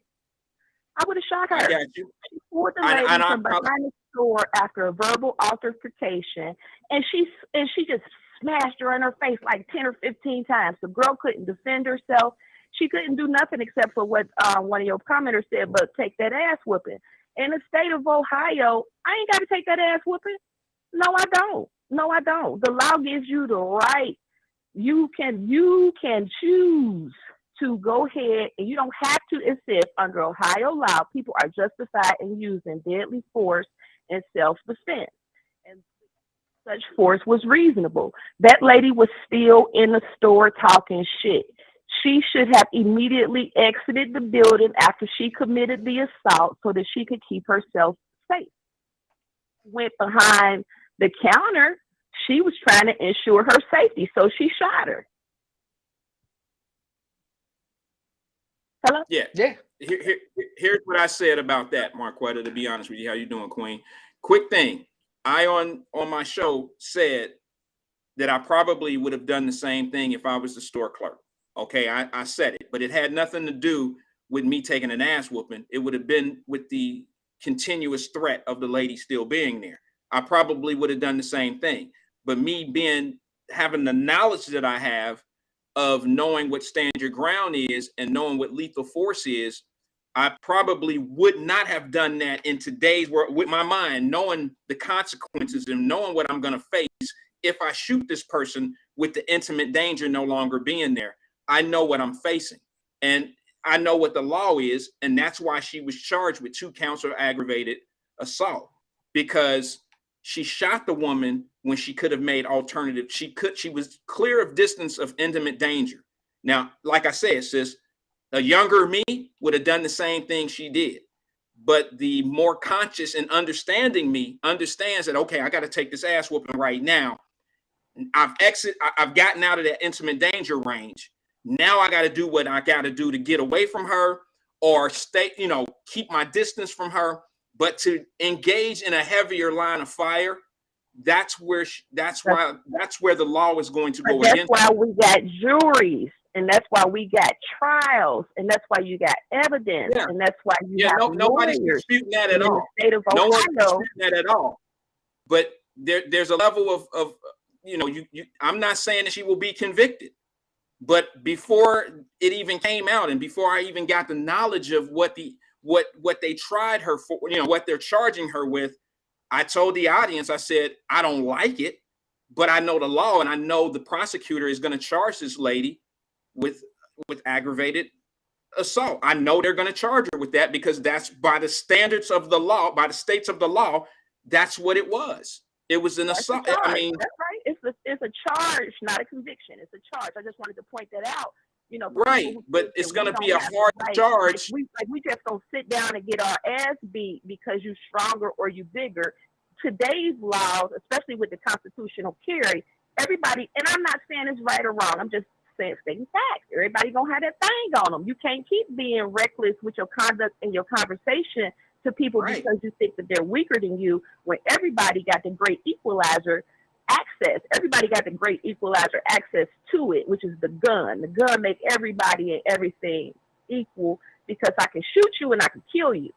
Okay, I'm just saying that's part of the state of Ohio's law, so people can no longer hide behind, I whooped her or I whooped his.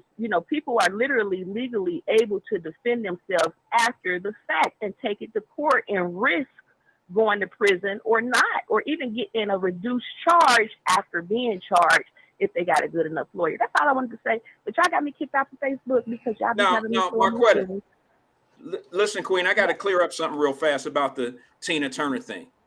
Is she still there? Yeah, I'm here. Okay. You got to finger on the dump button. No. I'm trying to get there. You're muffled. He's trying to get the sound right. But let me just clear up something. Before I made that Tina Turner breakdown, I said it. I said, y'all ain't gonna like what I'm about to say. But my definition of a sellout is somebody like what Tina Turner did, which was come up on a certain genre of music and then left her customers, the people that put her in that successful space. She went off and left them alone and went and jumped with Bon Jovi or the pop charts, and left the original people that gave her name and that sold her, who bought her tickets and who she made her money off of, and put her in that. Tina Turner is the mother of rock and roll. She is just like to white people, like Mick Jagger and John Bob Jovi and rock and roll. She didn't start out in that area.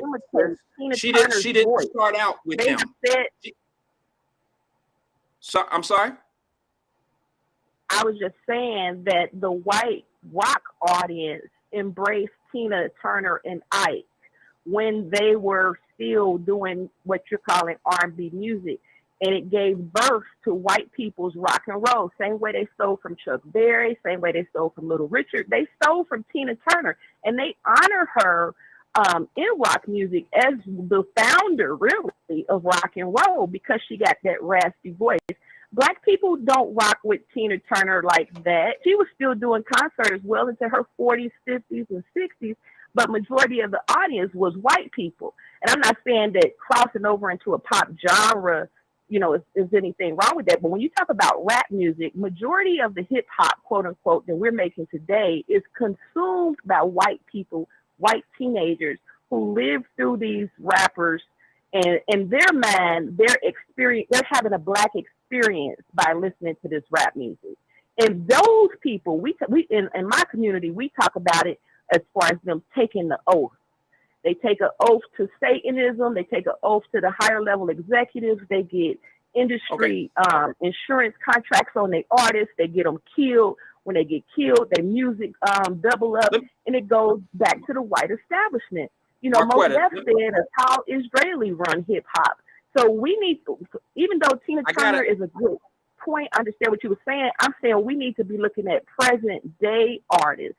We can do that, but let me give you another example because you brought his name up in the argument. Let's use Ice Cube. All right, I know you use Ice Cube's name up a few times. Mm-hmm. I'm sorry.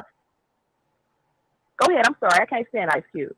Okay, I understand, but let me tell you how. Did you know that Ice Cube at one point from hip hop was considered a sellout? Do you know at what point in his life that happened to him? No. Okay, let me explain that to you. Ice Cube started out writing all the NWA stuff. We all know that, right? He wrote Fuck the Police. Mm-hmm. He wrote Dope Man. He wrote everything that epitomized everything that you talk about that is down and degrading to Black folks. And he justified gangsterism, right? But what happened when Jerry Heller, when he broke off of Jerry Heller and he stopped bullshit, who did he get with when he left LA and moved to the East Coast? Who did he get with? He got with on death certificate. He got with the Nation of Islam and Dr. Khalid Muhammad and used Dr. Khalid's intro in some of his music. But as soon as that controversy was over, Dr. Khalid got a video on YouTube. You can research it and find it, where he talked about how Ice Cube used him to get that street cred back, because he went straight back to West Side Connect. He went straight back to making that same idiotic music. And my thing is, Ice Cube grew up in the suburbs. Ice Cube is an actor. He never. A lot of them guys did that. A lot of them guys. It wasn't no gangsters on that NWA. The only gangster NWA had was Eazy-E. He was the straight. Him and MC Ren were the only street dudes. All the rest of them was suburb. All that. We take it back to Jerry Heller, Brother Wyatt. Jerry Heller also founded Ghetto Boys, Willie D. Well, I mean, but that's what he promoted because he understood the vulnerabilism of our community at that time, right or wrong. He understood what we would die for. He understood it. Well, so I got to go back to the history on it. I'm gonna hang up. I know y'all got 2 minutes. I know email on the dumb button, but Ice Cube said, "I never had dinner with the president. I never had dinner with the president." It's because Eazy-E and Jerry Heller had dinner with Ronald Reagan. After that, Too Short came out with a lyric about Nancy Reagan giving head, and he got in trouble. Because what we learned in my community was in that meeting was that deal that you always hear me talk about. If you continue to promote this, and Jewish people are going to get rich off of it, that's who really got rich off the rap game. If you continue to promote it, we'll allow you all the riches of the earth. We'll give you whatever you want. He said, cool. We're gonna do that. Every artist he founded after that, from Bone, everybody is pushing gangster culture, guns and drugs and murder to Black people because it's profitable. It's not cultural. That's not something that Black people culturally take pride in. It's just profitable because it feeds into the negative stereotype. Right. Now let's get back to Cube for one hot second, sis. The reason why they call Cube a sellout is because he moved to the East Coast and he got with Public Enemy. He got with a few other, with Chuck D and them guys, and he started talking conscious rap. He got with the he got with the genre of rap music of the conscious rappers. And that just didn't work out. For that whole industry fell apart. And you know it did. Where are the KRS-Ones today? You see what I'm saying? He got with those guys, and those guys that was telling us and telling us how to do that in our communities. Cube was considered a sellout when he went over and started talking about conscious rap? I don't think that's what happened. It was the song on NWA. You don't think that's what happened? You don't remember hearing it was called Benedict Arnold, and MC Ren wrote the lyrics saying that Ice Cube was a sellout and he wasn't welcome back on the west coast of California. And it was Dr. Dre and them that had such hard beats. When Ice Cube came out with Jackin' for beats, and he had to let them know. Say it again. I'm sorry. How he left the group? No, I'm saying, how was Ice Cube the sellout? He left the group because Jerry Heller and them. I'm saying culturally, as a culture, we never called Cube a sellout. We enjoyed the back and forth between NWA's lead writer, MC Ren, on 100 Miles and Running, and we enjoyed the response from Ice Cube on Lethal Interjection, where he went off with his, that's still one of the best rap diss songs ever made. No Vaseline. Even Tupac. No Vaseline. That tells you the whole thing. No Vaseline tells you the whole situation. Was hard. So you can't call Cube a sellout. No Vaseline. What do you think about today's death penalty case for Nicholas Cruz? Do you think he should get the death penalty for killing all them kids in that high school? I'm gonna hang up and listen to my answer offline. Y'all have a good one. What was the question? Do I believe that he should get the death penalty for killing all those children? Who, that down in Uvalde? Yeah. He did get the death penalty, didn't he? He didn't make it out of there. He killed himself, didn't he? Well, no, she said Nicholas Cruz? Oh, I didn't hear the question. Sorry about that. You got to go way back on with Marquetta sometime, man, because I it'd be all. I get where she at, but like I think what we were talking about when we were talking about sellouts was a little bit different than selling out like NWA lyrically and things of that nature. I thought we were talking about who revisits where they came from and who don't. That was my definition of.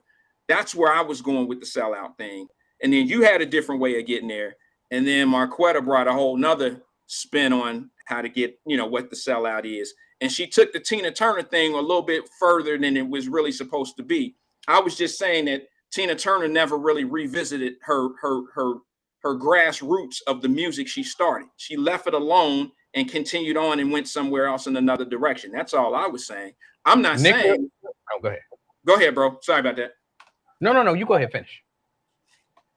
Well, I wasn't necessarily saying that she was a sellout, like she don't give a shit about her people or nothing. I'm saying in the industry of music, she was a crossover artist. And if you want to call somebody a sellout, you would have to call her out and anybody else that crossed over like that. And I just have a problem with this sellout thing, period. I didn't agree with Hammer being a sellout because it was all the same thing. People evolve. They want to do more and better things with themselves and with their talent. But you still got to revisit roots. That's what I was saying. All right. If you don't do that, you can be considered a sellout. All right. Nicholas Cruz is the guy who he the guy who Parkland shooting. That's him. Apparently he pled guilty to all the charges, and I guess he's gonna be sentenced, and she's asking, should he get the death penalty for killing all those kids? And again, my answer is no. I don't believe in the death penalty. I don't believe in Parkland shooting. Oh, okay. I don't believe in the death penalty. So I believe in the death penalty. And that's fine. But if you ask me, should this person receive the death penalty? My answer here in America, my answer is always going to be no.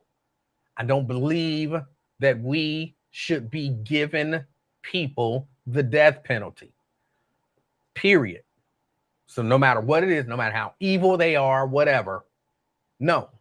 I don't believe we should be giving people you stick on your circle on that. You also don't believe in abortion, correct? Correct. Okay. I have to respect that. Now, I'm a pro-choice guy. I believe that human beings should have a choice. I think if a man and a woman sit down and decide they don't want child number 4 or number 5 or number 1, I think they should have that option to have that discussion. and they do have that option to have the discussion. I think they should have the option to bring life into this world or not. I mean, there's so many other circumstances other than what some people just judge as being, biblical. Some of the decisions go along. I mean, some of the situations in people's lives are a lot more than just a bit, some type of a religion stand. And I don't mean that to make light of religion. I just think that circumstances in life, call for different situations and how you handle them. And I not to really get into abortion because I understand that mindset. I think if you believe that thing that woman is carrying is life, then you view it like all other life. So if you believe it, now if you don't believe it's life, cool. And who am I to tell you what to believe? So if you don't believe it's life, then you don't believe it's life. But if you believe it's life, then to say, hey, you can't take a life because it's going to make you uncomfortable later on. You can't take a life because it's going to be a little expensive.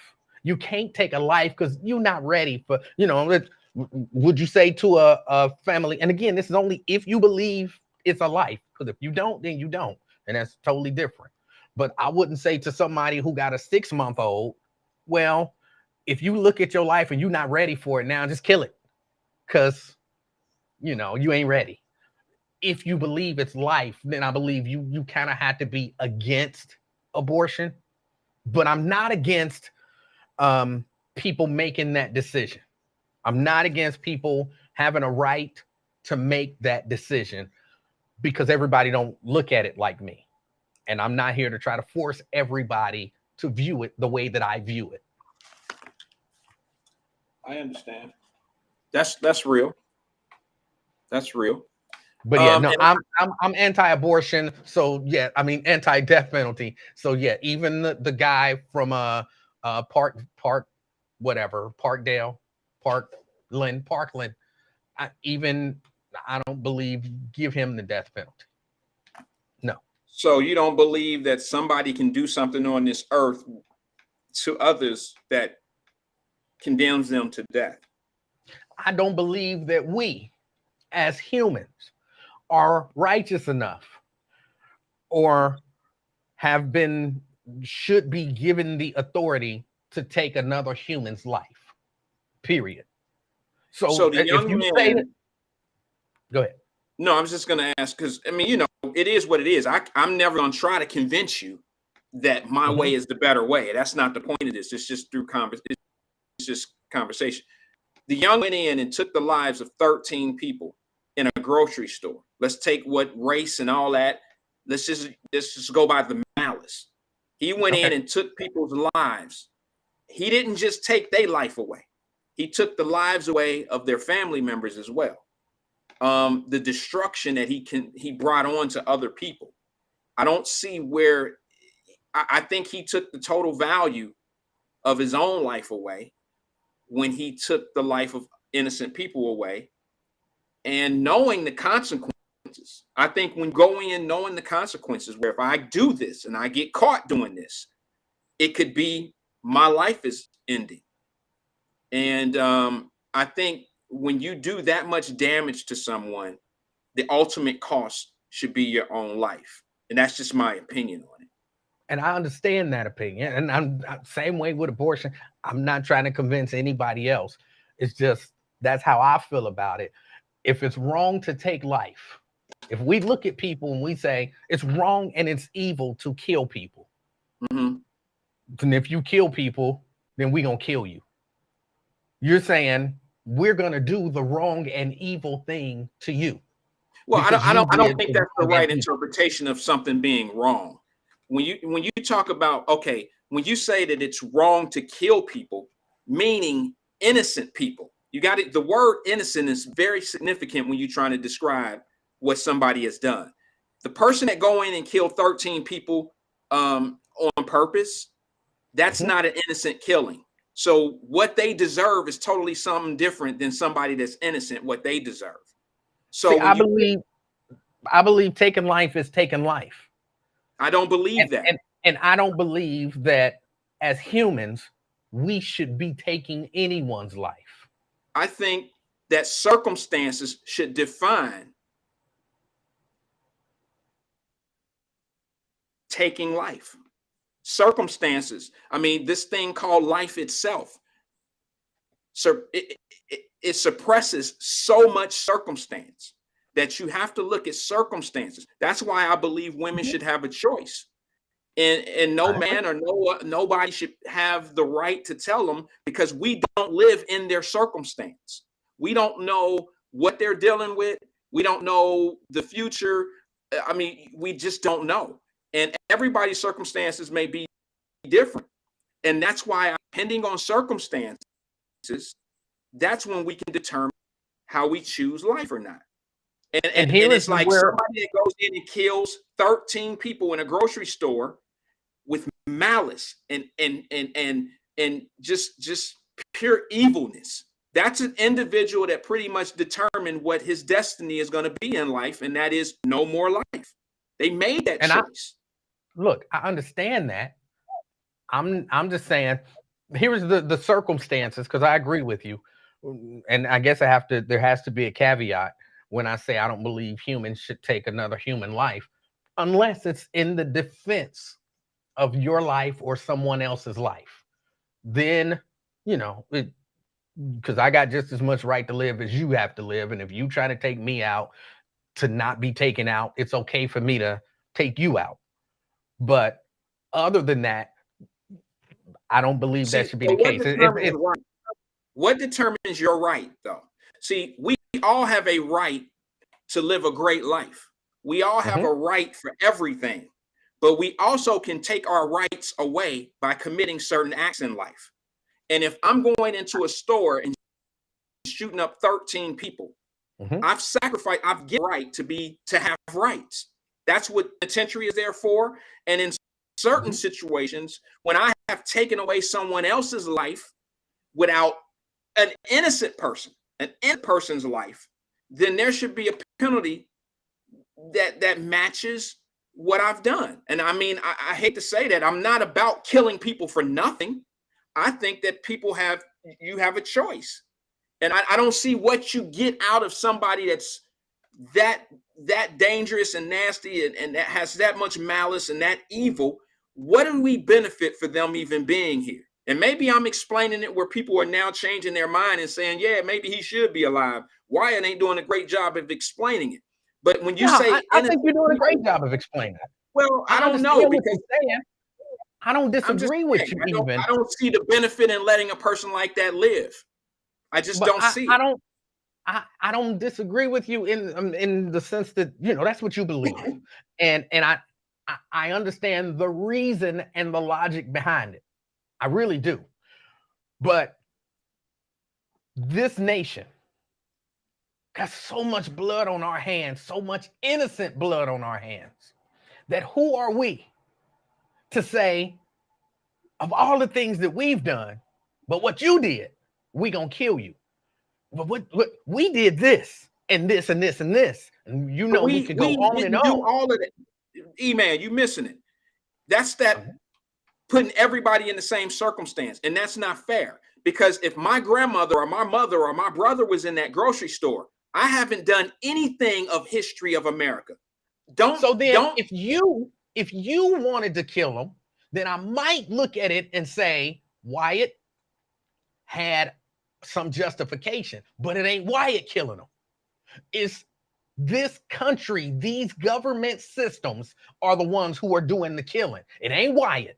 It ain't I'm Becky's son. It ain't cousin Gene. It's this because as an individual, you do not have the right for that type of justice. When you do not have the right for that type of justice. And so we relying on an unjust government, on an unjust government system to give justice.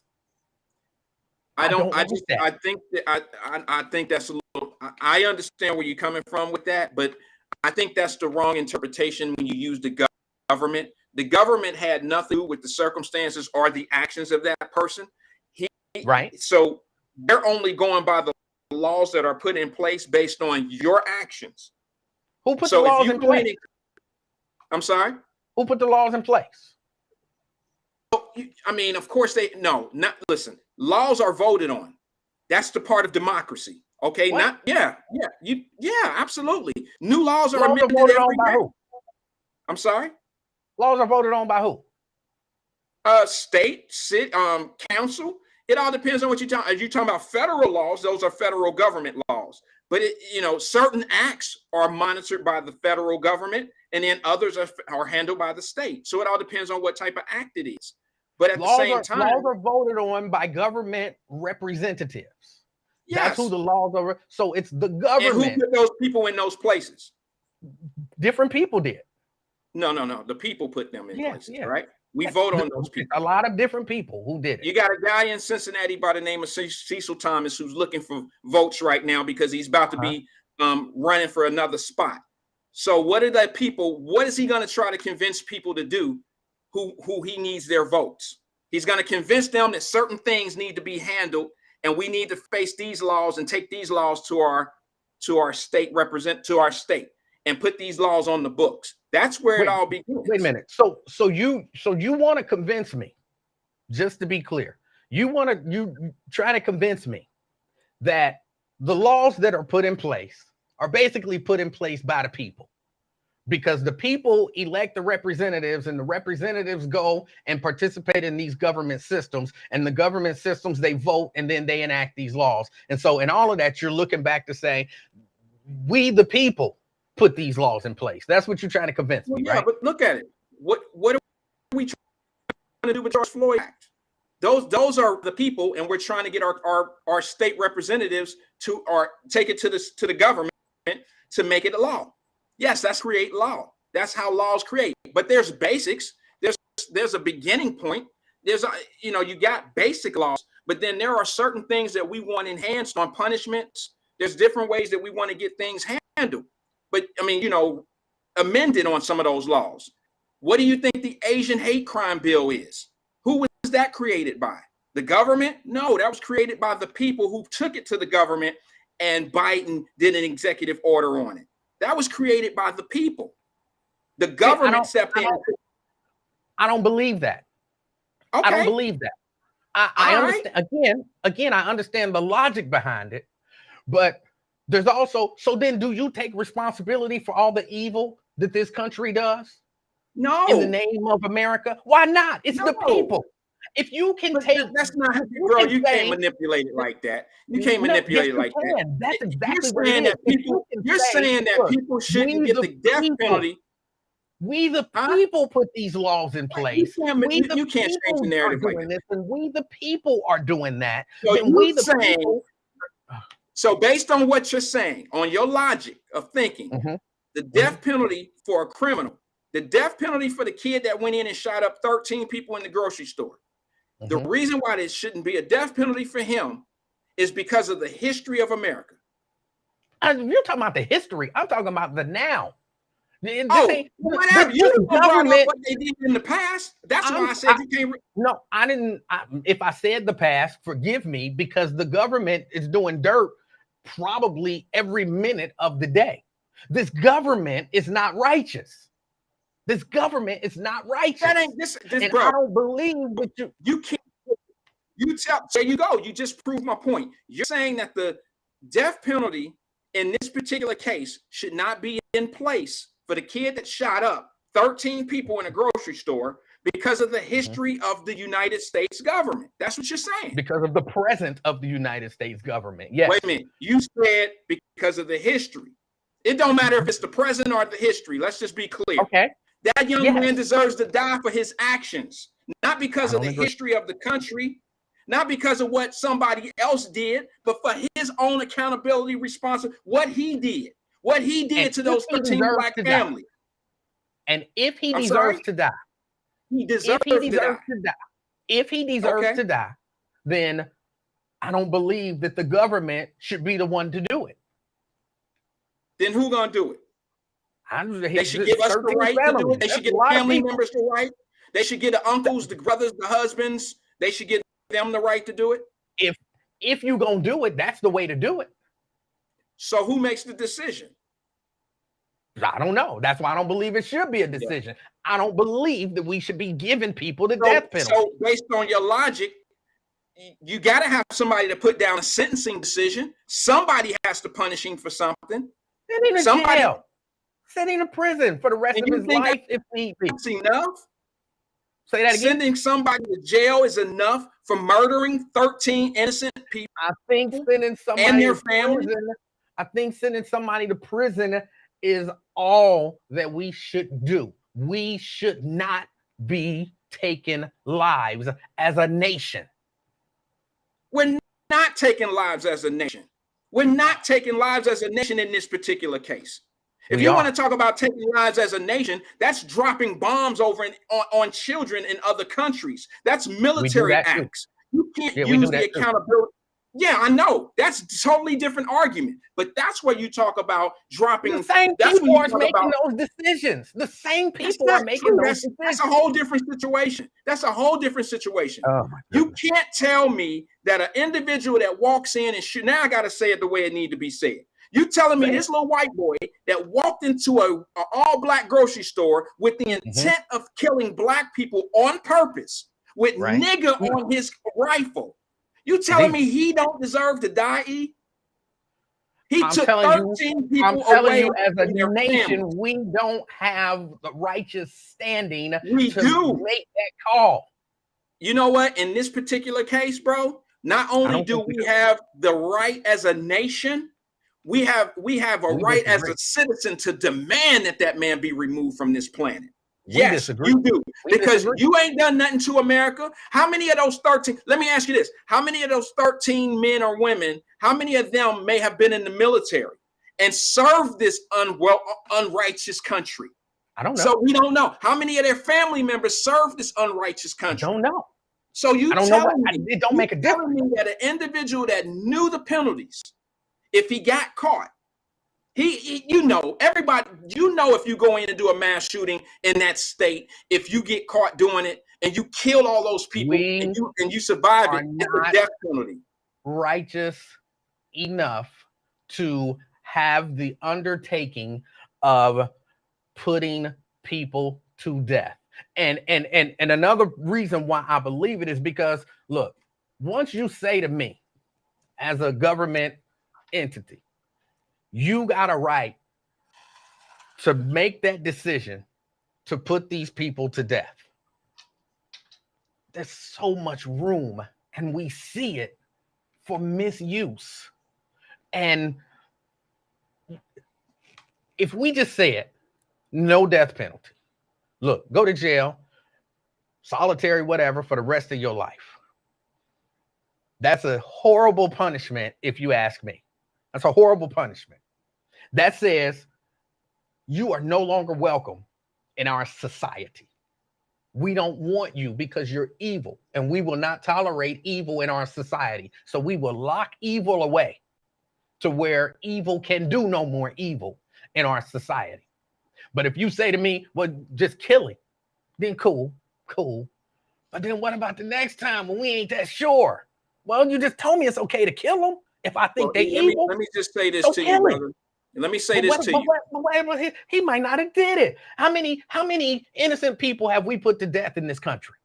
You know what? There's going to be, and it's because we have the ability and the authority to do it.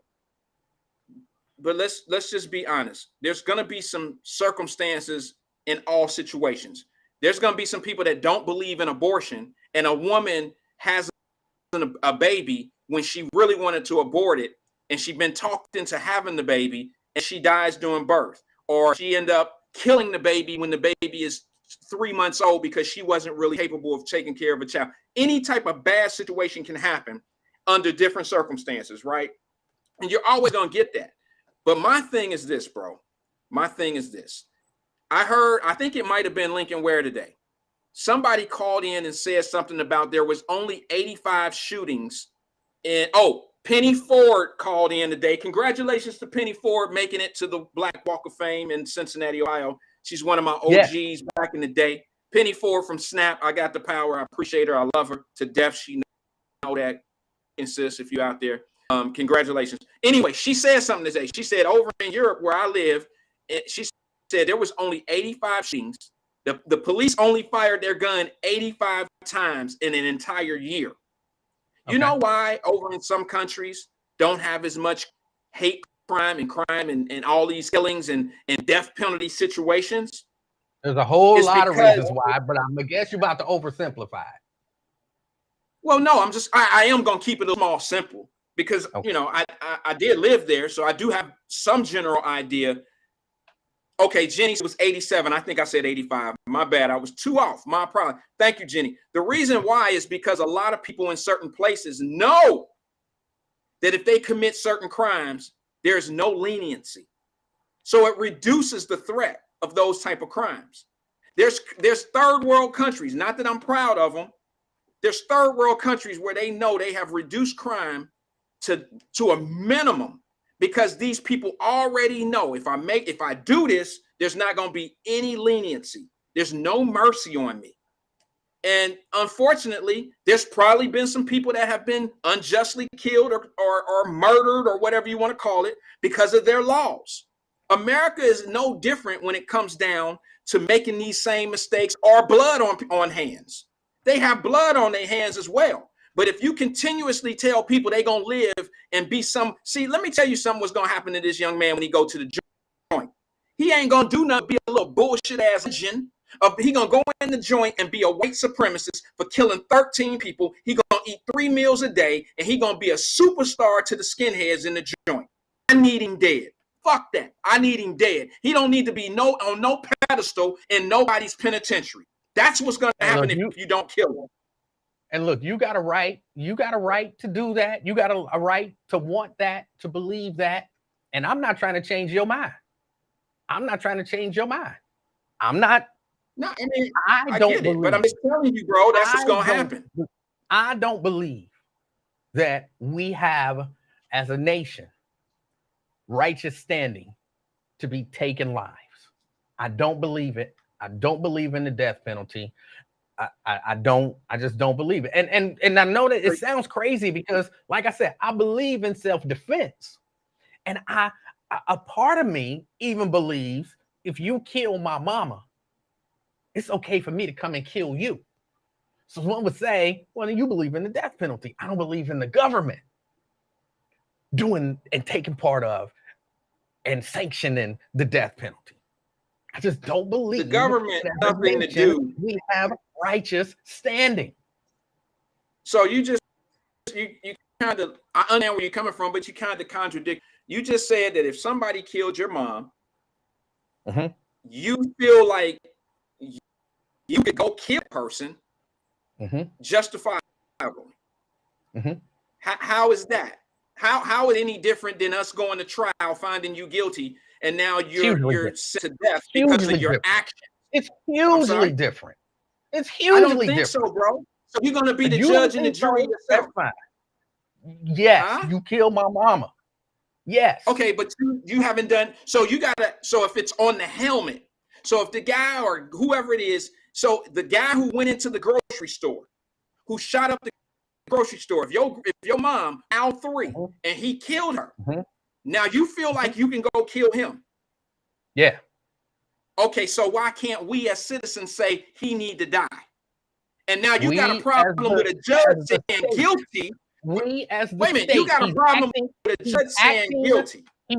I don't have a problem with the judge saying guilty. I don't have a problem with the judge saying guilty. You got a problem with the judge saying guilty to a death sentence. I got a problem with the judge acting on behalf of the state. You can make your own death sentence. I have a problem with the judge acting on behalf of the state, saying we gonna kill you and then carrying it out. The state does not make that decision. The judge makes that decision. The state judge makes that decision on behalf of the state, and you can't. Yes, but you can't be make that distinction. That don't You make sense. cannot, in good bro. faith, make that distinction. You can't separate what that judge is doing under the power of the state and say, well, that wasn't the state that did it. That was that judge that did it. It was the state that did it. That did what? Allowed the death penalty? That imposed that death penalty. The state did it. So imagine if everybody lived off that logic right there. If somebody did something to your parent or somebody and you were wrong, and now you out killing people that you thought was guilty of this, there was no state run evidence, there was no investigation, there was no jury or anything like that. You don't think that's the proper process versus you just being a vigilante and just going out and doing it yourself? Again, I'm not saying that you should go out and do it yourself. I'm saying I understand it a whole lot more if the individual went out and did that themselves, but I'm still not advocating for it. So, to try to twist it like, oh, well, you just said you would do that. No, I said I understand it. I understand it. I would be more for it that way than for the state. I'm not for it either way. As a matter of fact, I thought I said people shouldn't be killing people. Yeah, so you said that. I'm very much on record that humans should not kill other humans, period. Now, no matter what. If you are defending your life, then you got to do what you got to do. But as a general rule, humans should not kill other humans. So now you saying these people should be. No, I'm not saying that. I'm not saying anybody. For all of y'all who are just like, yeah, the state should be killing all of these people. Something wrong with y'all. But I don't think a lot of people say that. To people, there is something wrong with the mind that just looks at life and is so cavalier. You are the same, almost the same as the person walking into the school shooting people. You don't care about life. And how can you call yourself a human and not care about life? I don't think that's what it is, bro. I think that there's a level of, I think there's certain things that people can do to others that just they don't deserve to be amongst us and be lock them amongst the living. Lock them away. But that's they don't deserve to be amongst us. So you telling me that this guy is no longer going to exist? The guy that he shot 13 people in the grocery store. He's no longer existing because you sent him to a penitentiary. He has no more influence in this world. He will still exist. Yes, and he'll have meaning. He'll also have meaning because when you see guys like that, they're indoctrinated into a lifestyle. He has to go to the penitentiary and he has to be part of something. He would never survive in the joint being a white boy that killed 13 black people and him not be a skinhead in the joint. And when he's put into that situation, now he becomes an icon in that community within the joint. And they keep recruiting guys like him. I just don't understand why you think he has a purpose to serve on this planet after doing something like that. He has a purpose to serve on this planet. Well, he does if you allow him to live. Take a life. He does if you allow him to live. He does if you allow him to live. He's serving a purpose for some evilness. And that is the evilness that continues. He's going to walk around the pods. He's going to walk around the penitentiary. And he's going to be the guy that shot 13 black people. Instead of people saying, you know what, I want to shoot 13 black people. But if I do that shit, I ain't going to be around here to tell my story and draw paintings and be a hero within the penitentiary walls. Those type of people don't deserve to be here, bro. They really don't. Look, you got a right to your opinion. I'm not trying to take it from you. You got a right to it. That's how. And now let me ask you this: That's not how I feel. If you are in a situation where you have to defend yourself, do you shoot somebody to kill them, or do you just shoot them to get them off of you? I probably just shoot them. I just shoot them. And if they die, how do you feel about it? I probably feel terrible about it. Would you feel it was just because of what they were doing about it? But how would you feel? For instance, the 22-year-old that shot the kid, that shot the shooter in the mall, he took the man out, he saved lives. Do you think that that gunman who was in the mall deserved to die? I don't have a problem with him being dead because somebody shot him. He was in the act of taking lives. And in order to save lives, his life had to, be taken. I don't have a problem. I'm not happy about it, but I don't have a problem with it. Okay. Well, I mean, I'm just trying to make the point of some people's actions is going to lead to death, and they bring it on themselves. But once he had stopped, right? Once he had stopped, say the police come in and he done shot all of those people, and the police got him and they lock him up, they put the cuffs on him, and then the same 22-year-old with that same gun walks up to him in cuffs and shoot him in the back of the head. No, you shouldn't have did that because there's no imminent threat now. That makes the difference. And so once he's neutralized, once he's in jail, once he's locked down and he is no longer causing those guys, then no, you don't have to kill him. You don't have to kill him to stop him because you already stopped him. But now just put him away because he's evil. But you do believe that if your mom was in aisle 3 and got shot by that shooter, you feel that you're justified by going to kill that person after the fact as well, right? I didn't say I'm justified, but I said I will understand it. I will understand it more. You would do it. No, I didn't say I would do it, but I would definitely understand it more. Okay, but we got somebody on the line. Okay. CK, my man. Yeah, you living some body. Y'all having a good. Hey, that's a great debate right here. Great debate, doing y'all thing. But I just want to ask Emmanuel because I like the point you made. You said we're not justified in the death penalty. Do you agree with incarceration? I do agree with incarceration. Yes. So why not use? Why do you believe in that? Aren't we just as not qualified to incarcerate people, or as we is, and not putting people to death? If you're using the logic based on the hitters country, thank you, CK. How can we incarcerate people? Because they're different. One is so final. You kill somebody, I mean, unless you believe in some alternative stuff where you live on whatever, and maybe you can come back as a flea or something like that. Once you kill somebody, that's final. It's final. But what about when you lock somebody up for life for a crime they never committed? There's still a possibility that if you find out you was wrong, they can get out 25 years later. They're not dead. But what about when they've been killed in prison? And that's horrible for the person who killed them. That's horrible on the person who killed them. But there's a difference. But all I'm saying is your logic for the death penalty should be the same. If we're not qualified to put people to death, we shouldn't be qualified to incarcerate people either. Well, I don't agree with that. The crimes that America. But I'm saying we enslaved people. We enslaved people. So imagine that's terrible. Us incarcerating people is hypocritical. Well, let me tell you, I don't agree with you. I'm gonna listen on the comeback now. I'm gonna listen to you, man. My bad. All right. Great show, y'all. All right. Thank you, CK. I don't agree with you that they are anywhere near the same. I don't agree. If you're wrong and I lock you up for life and 10 years, 20 years later, I find out I was wrong, I can let you out. If I kill you and I find out I was wrong, I can't bring you back. They are very different. Very different.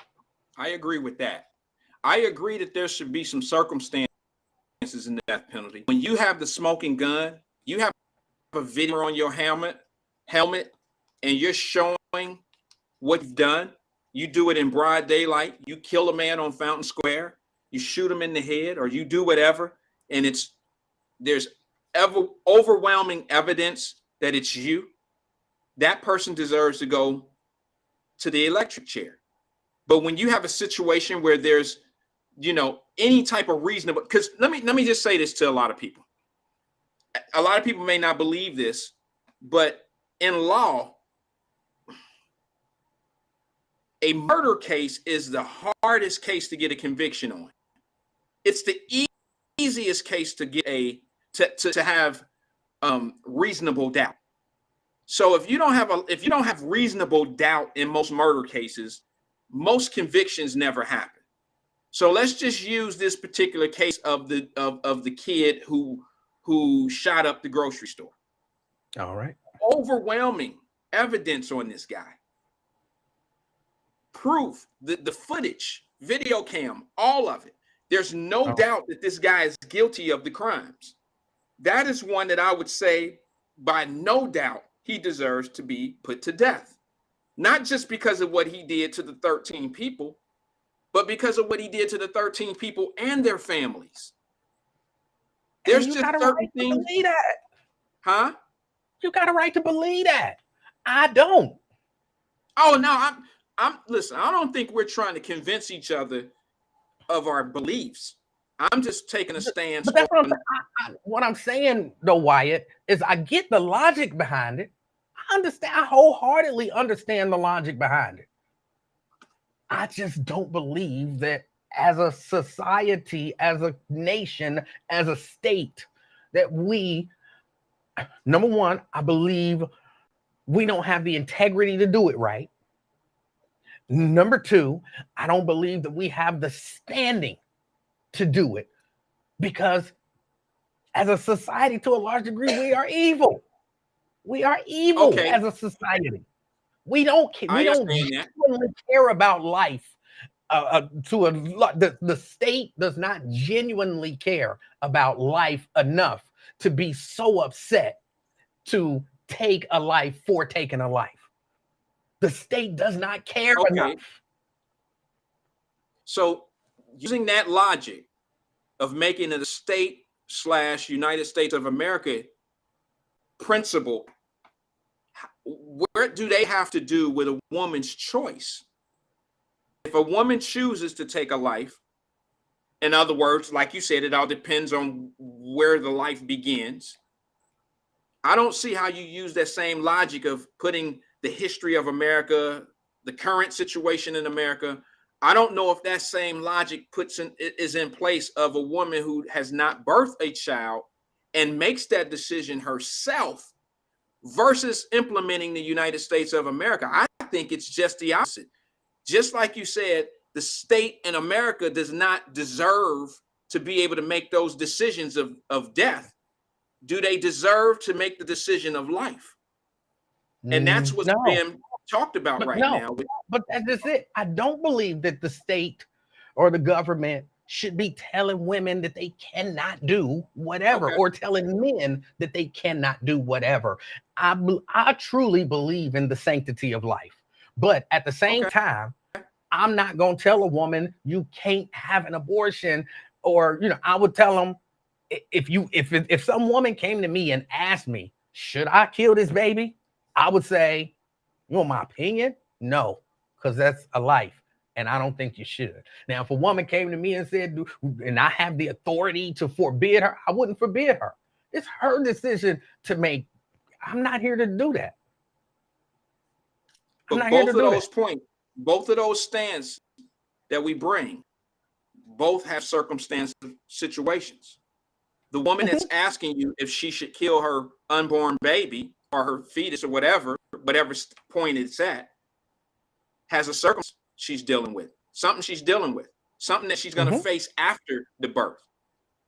And then at the same time, when you're asking the state to find a person guilty for a crime that brings in the death penalty, those are circumstances as well.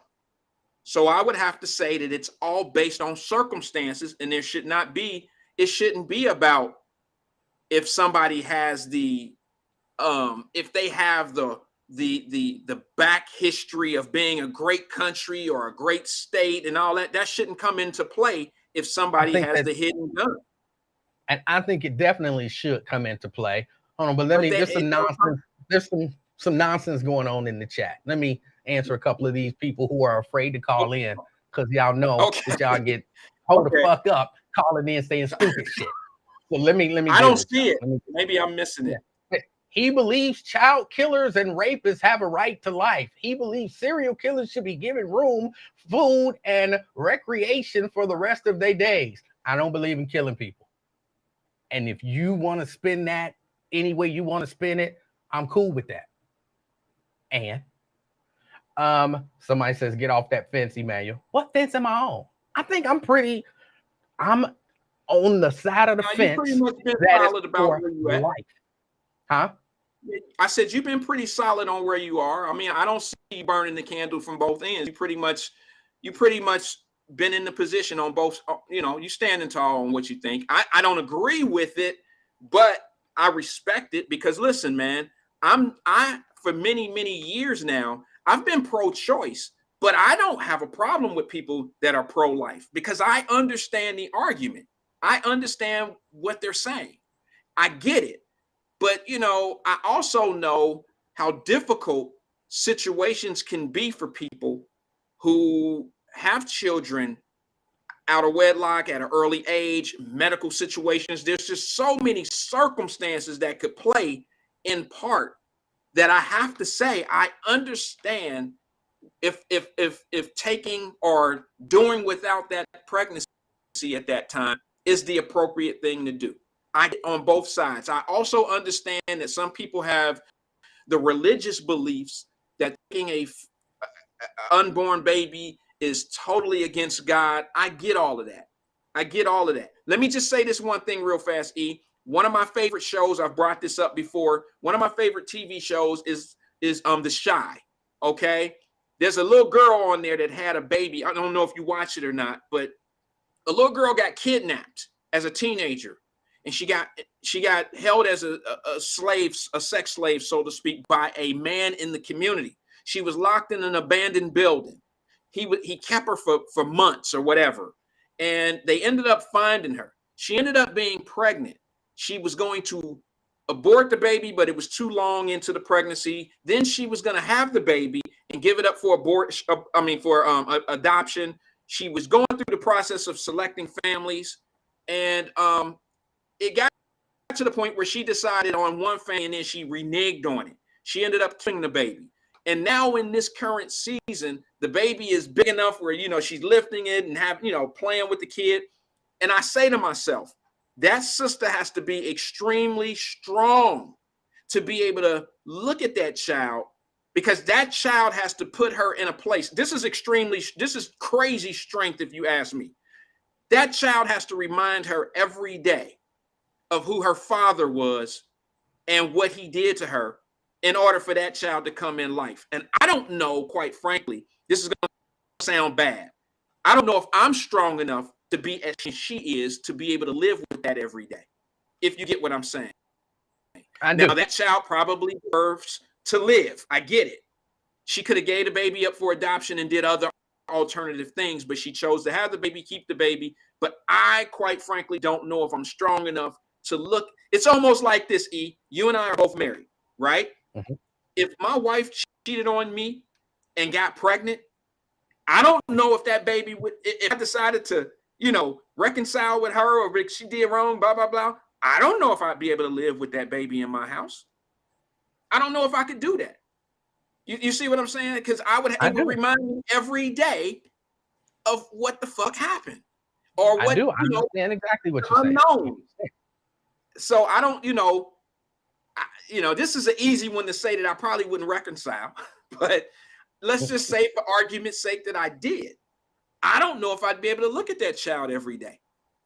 And if it's a boy, it don't matter if it's a boy or girl, but if it's a boy, it's going to be even rougher, because now I got to raise him as a man, and I got to look at his ass knowing that he's not my child. And it'll remind me every day of what I tried to look past or get over. I don't know if I get all of that. No, I get all of that.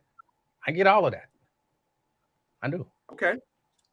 All right. Hold on. Let me deal with some more idiocy. Okay. Somebody want to know, if somebody breaks into your house, would you shoot him? What that got to do with anything? I don't understand what this got to do with anything. If somebody broke into my house, would I shoot them? Somebody has broken into my house before and I didn't shoot them. So maybe if I felt like they were threatening my life or the life of my family, yes. Somebody want to know, does E-Man have a gun? I still don't know what they got to do with what we're talking about, but yes, I have a gun. And these are all questions y'all could have called in and asked, but they so stupid that y'all just didn't even want to call in and put your own self out there saying nonsense. Like, I believe in the sanctity of life. How is that wrong? How is that wrong? Y'all trying to spin it and make believing in the sanctity of life wrong. I value every life. Every person who sent in a stupid question and comment, I still value your life. Nobody should kill you for being that dumb.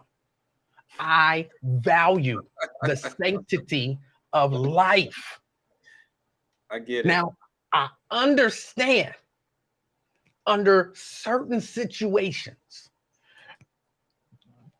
like personal situations where you're dealing with horrible loss and injustice, why, as a person, you might want to act out.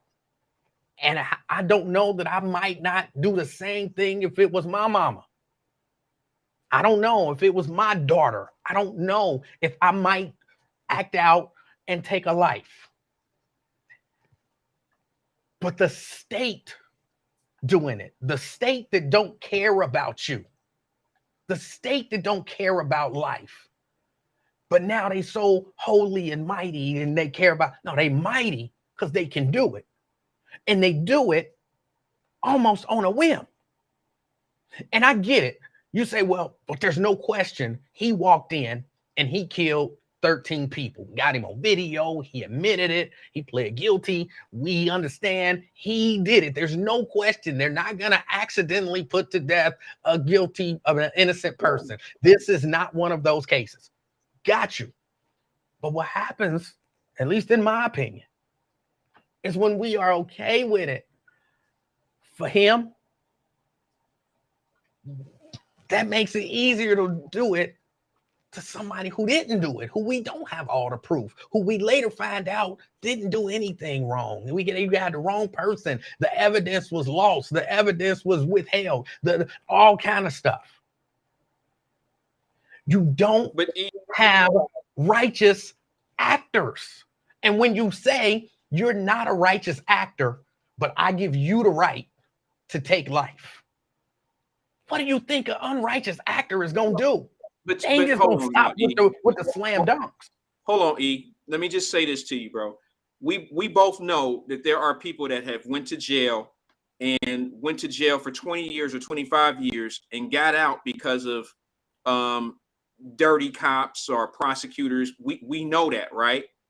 But there have also been a lot of people that have been on trial, more people that have been on trial for murder who got off, who beat the case because there was not enough evidence by the state. And let's just be honest, it's not the state that's convicting you, it's juries that's convicting you. Now, I do know that they can be blurred. I'm sorry. Yeah, I can't let you say that and then just let that one go. It's not the state that's convicting people, it's juries that's convicting people. These juries are manipulated.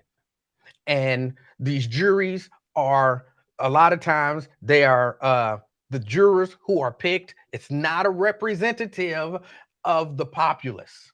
They are almost handpicked. Juries, a lot of jurors are ignorant and easily manipulated by the state and by actors on behalf of the state. So when we say, well, it's not the state, it's jurors, you know, probably better than most, that a lot of jurors are ignorant, and that a lot of jurors are a lot smarter than you think. You're not giving people you're not giving people. You know, they did that same shit in the PG Sittenfeld trial here recently. They just said there was people that said he was going to get off because the juries aren't smart enough to understand certain situations and evidence. And he got convicted exactly the way he was supposed to based on the evidence. And you know, we always say that juries aren't smart enough. And here's what a lot of people don't understand in 2022, 2021, 2020, whatever year you want to put on it. Just don't go back in the days of us getting framed and put together a certain way because of lack of education, a lack of certain things in our community. There are, when you have a defense, when you hire an attorney, or when you have a legitimate defense, your defense attorney actually is part of the pool of jurors.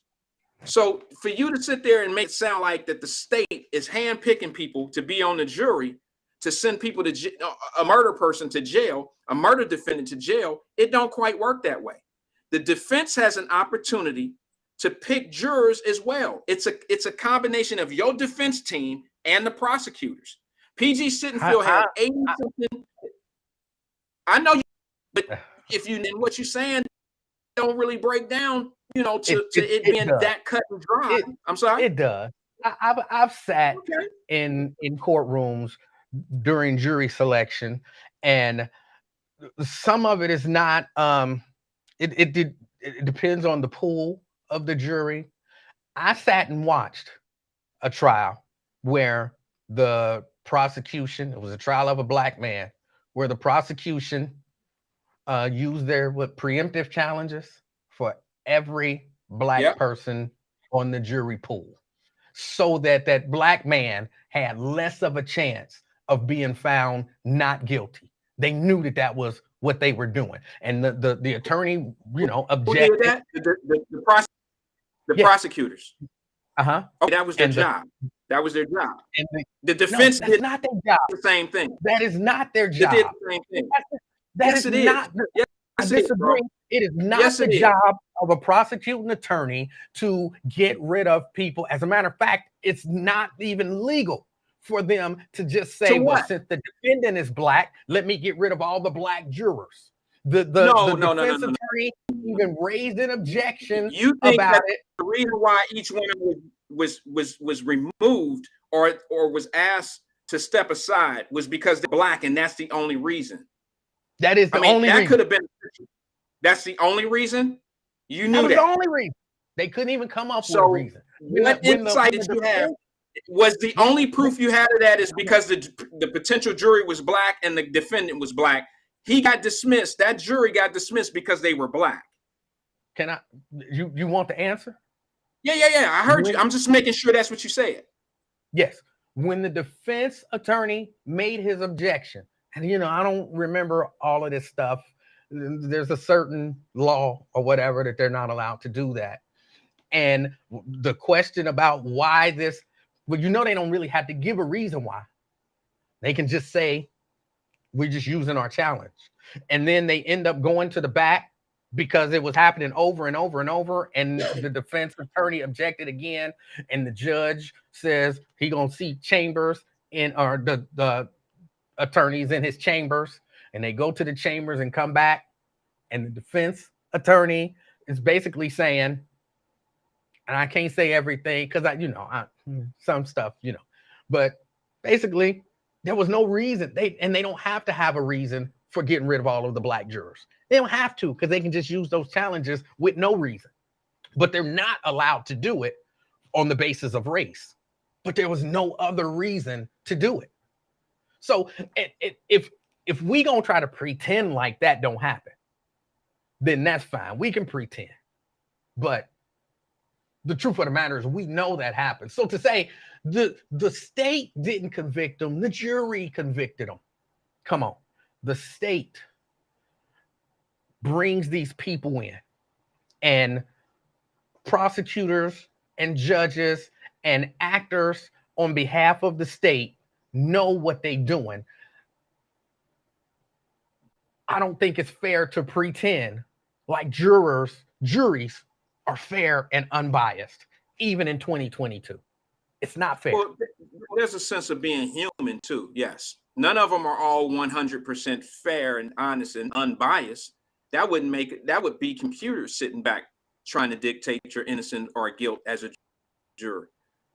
There's a human element of it because you're dealing with humans. But at the same time, you got to look at the fact that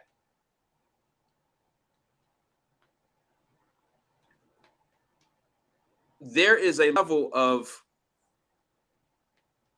let me just go back to because there was a whole lot in that, what you just said.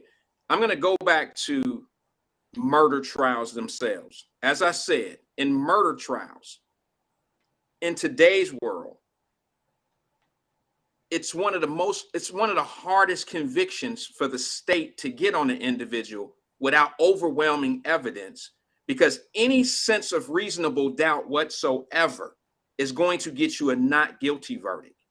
Most murder cases in the United States of America end out in a plea. Most of them end out in a plea because the defendant, the overwhelming evidence is laying in front of them. And it's almost like any jury would pick the level of guilt. And I just think that it's unfair to say that the reason why these black jurors was removed from the jury pool, there could have been so many different circumstances. There could have been so many different circumstances in that case, in that situation. I'm not privileged of knowing what this case, where it was. I don't know if it was on I don't know where it was. I don't know any of that. It was here in Hamilton County, in a Hamilton County courtroom. Okay, in Hamilton County? Yeah. Okay, and usually what? Your juries are selected from a Hamilton County pool? Mm-hmm. And wouldn't you say that Hamilton County, I'm just going to use this as an example, based on the Hamilton County perimeter, Hamilton County is probably one of the most segregated counties in the state of Ohio. Would you agree or disagree? It sounds reasonable. Yeah. Okay, so as looking at that, you don't want somebody on the jury that could possibly be from the same neighborhood or area as the person that's being accused. I know that sounds ridiculous to you, but that leaves a level of trust me. When I say neighborhood, I'm talking about right around the corner. I ain't talking about if you grew up in Avondale, dude can't be from Walnut Hills. I'm not talking about that type. I'm talking about there's a process of elimination when you're trying to get people off, and it's, get them off the jury. It's not always because they black. Believe it or not, you got to be careful. All black people sitting on the jury ain't out for your best interest just because you're a black defendant. Some black people, hey, I'm tired of this shit. They more critical and crucial on us than other people are. Now, I don't know who would believe that, but there are people that literally look like us that will do more harm to us than other people will. So that's not really a fair argument. Well, first, I agree, but it is a fair argument when the prosecutor, that, and you see that. But I'm trying to think of the best way to say it. You and me both know that white people have a different view of it. Like, they still looking at it like, oh, they found OJ not guilty because it was a black jury, and they don't want black people on the jury. You know why? A black person on trial. You know why OJ got off? I'm just gonna keep it simple. I know I'm not gonna make it long. You brought up OJ. Everybody can say black people, we won one because he had the best attorneys, he had this, he had that, he had a bunch of money. You could say all of that. But like most cases in murder, if you don't have the smoking gun, if you don't have what weapon was used, if you don't have everything you need to get a conviction, reasonable doubt will set you free. And that's why he said, if the glove don't fit, you must acquit, because there was reasonable doubt there. And murder is the hardest thing to get a conviction for. That's just the bottom line.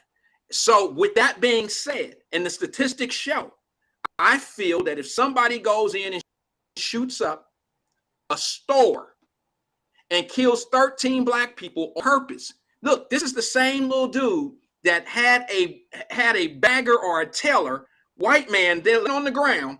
As he's shooting black people, he come across this guy, look down on him. The guy says, and he says sorry to him. And then he commits to shooting other people that look like us. That's a person that don't deserve to live. Let that guy live on the ground. He chose life. He chose exactly who he wanted to do. He chose.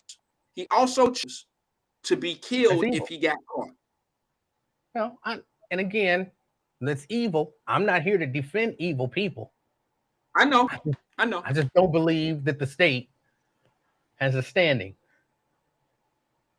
So you don't think the state could make? You don't think it's justified if it says that that young man deserves it based on a jury. Okay.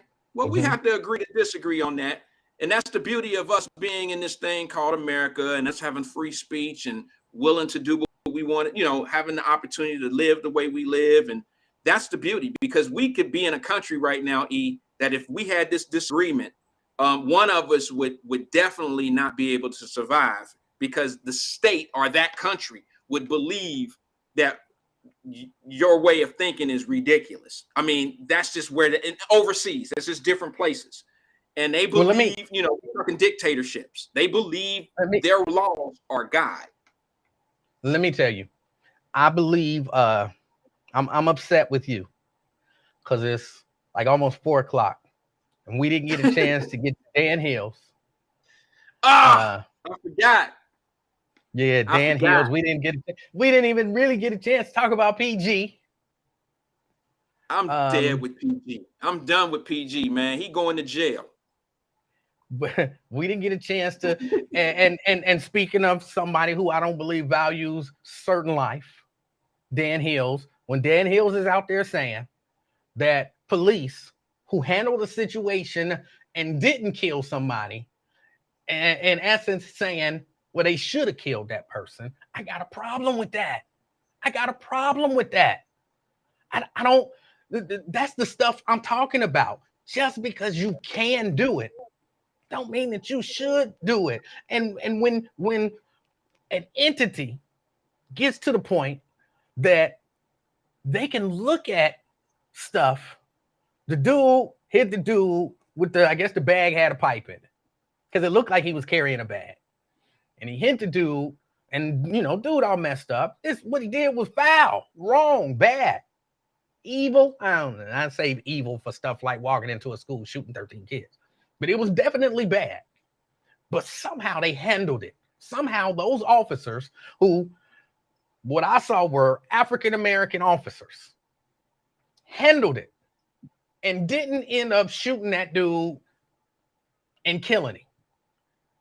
And then for the head of the FOP to come out and basically say, like, and this ain't the first time he said it. And my interpretation of what he said is, they should have killed him. They should have used deadly force, because they're not out there to get hit with pipes. And so if somebody has a deadly weapon, even if you can handle the situation without killing them, you should kill them. I don't like that. I value life. Now, I know probably a good number of y'all who've been sending in comments probably like, yeah, they should have killed him because he did have a pipe. But if deadly force is supposed to be the last resort for police, the last resort, and if they solved or handled the situation without going to the last resort, how about just say, great job. My colleagues did a great job. This shows for all of you who believe the police on the street just want to shoot and kill people. This is proof that that's not the case, because these guys went out of their way, even got busted in the face with a pipe. They went out of their way to not kill this young man. That these guys are what we have on the street, not the anomaly that you see every once in a while when you see someone shooting someone and it looks excessive. That should have been, in my opinion, the message from the head of the FOP, not they should have killed him. That bothers me. I understand where you're coming from. And like I told you the other day, I haven't been privileged enough to actually hear, you know, I'm not privileged to the audio of what he said. But for argument's sake, if I may, I don't necessarily know if he meant that that officer should have killed him. It's described our situations on how we feel about death and the state making decisions. You have your interpretation and your explanation of how things go. And when I was giving my examples of, well, if you're married, see, some people would find that to be an untasteful way of getting my point across or making an example. So don't always use the best choice of words when we're trying to get an example, or sometimes we use sarcasm in a serious way, and I of it myself.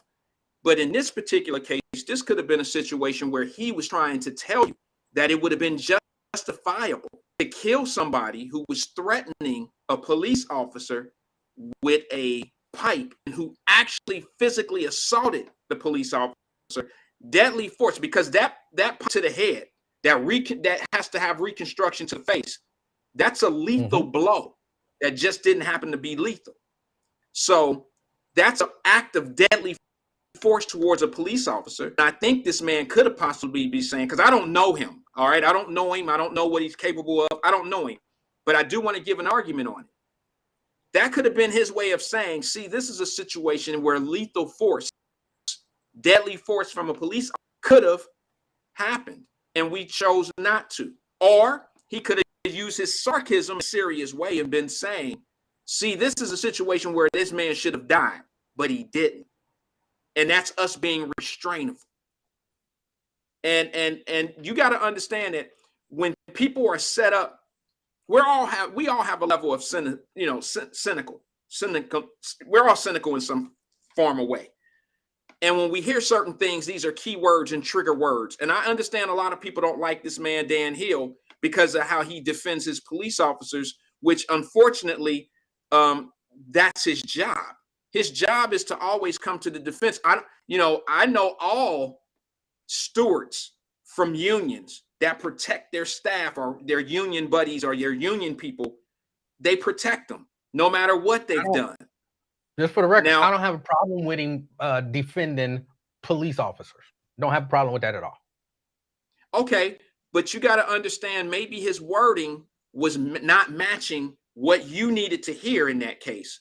But what he may have been speaking from, his point of view may have been coming from a frustrating point of view, because you got a lot of people who criticize the actions of the local police and talk about what they shouldn't have done and what they could have done. And they didn't have to hit that little boy like that. They didn't have to do this. They didn't have to do that. And when you hear all those complaints and you hear all that stuff on a daily basis, and then you get a situation where one of your officers could have potentially lost his life by the actions of a perpetrator, somebody that hit him in the head with a pipe. Yes, that's justified means of taking that man out. And I think he may have possibly could have been saying, well, here's a situation where that man should have got shot. He should have got shot, but we didn't do that.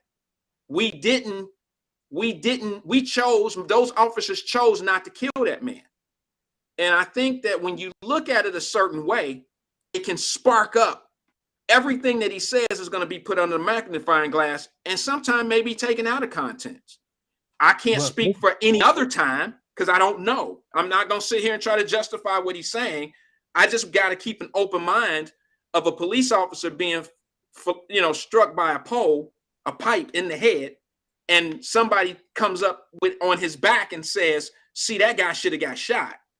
Because in most cases, police officers probably would have shot him. It was a deadly blow to the head that just didn't kill the cop. And you got to look at the fact that this guy made a physical, he may be charged with attempted murder by the time this is over with, because when you do a breakdown of where the blow struck, not all the constructive stuff that has to happen. We already know about that. But the lethal blow to the head, here's another thing. You look at the background of the individual who did it. You look if they have any type of training, if they're involved in things, and this guy could have been professionally trained in martial arts. There's a lot of different factors that come in. We as the public don't know about that could play a part in the charges. And Dan Hill, or whatever his name is, he possibly could know the background of this individual, and that had a lot to do with why he may have made that comment. No, he probably made the comment because in my view, that man's a racist. And maybe so. I don't know. I don't know him.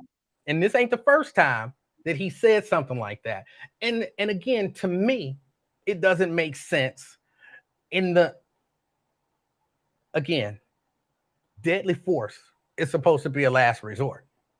And so if the officers there on the ground decided this hasn't risen to the level of deadly force yet, we can back off, follow him, get more people in, and then, we got time to wait and follow this dude around downtown for 15 minutes or however long it was that they walked around this dude. We got time to wait and not kill him.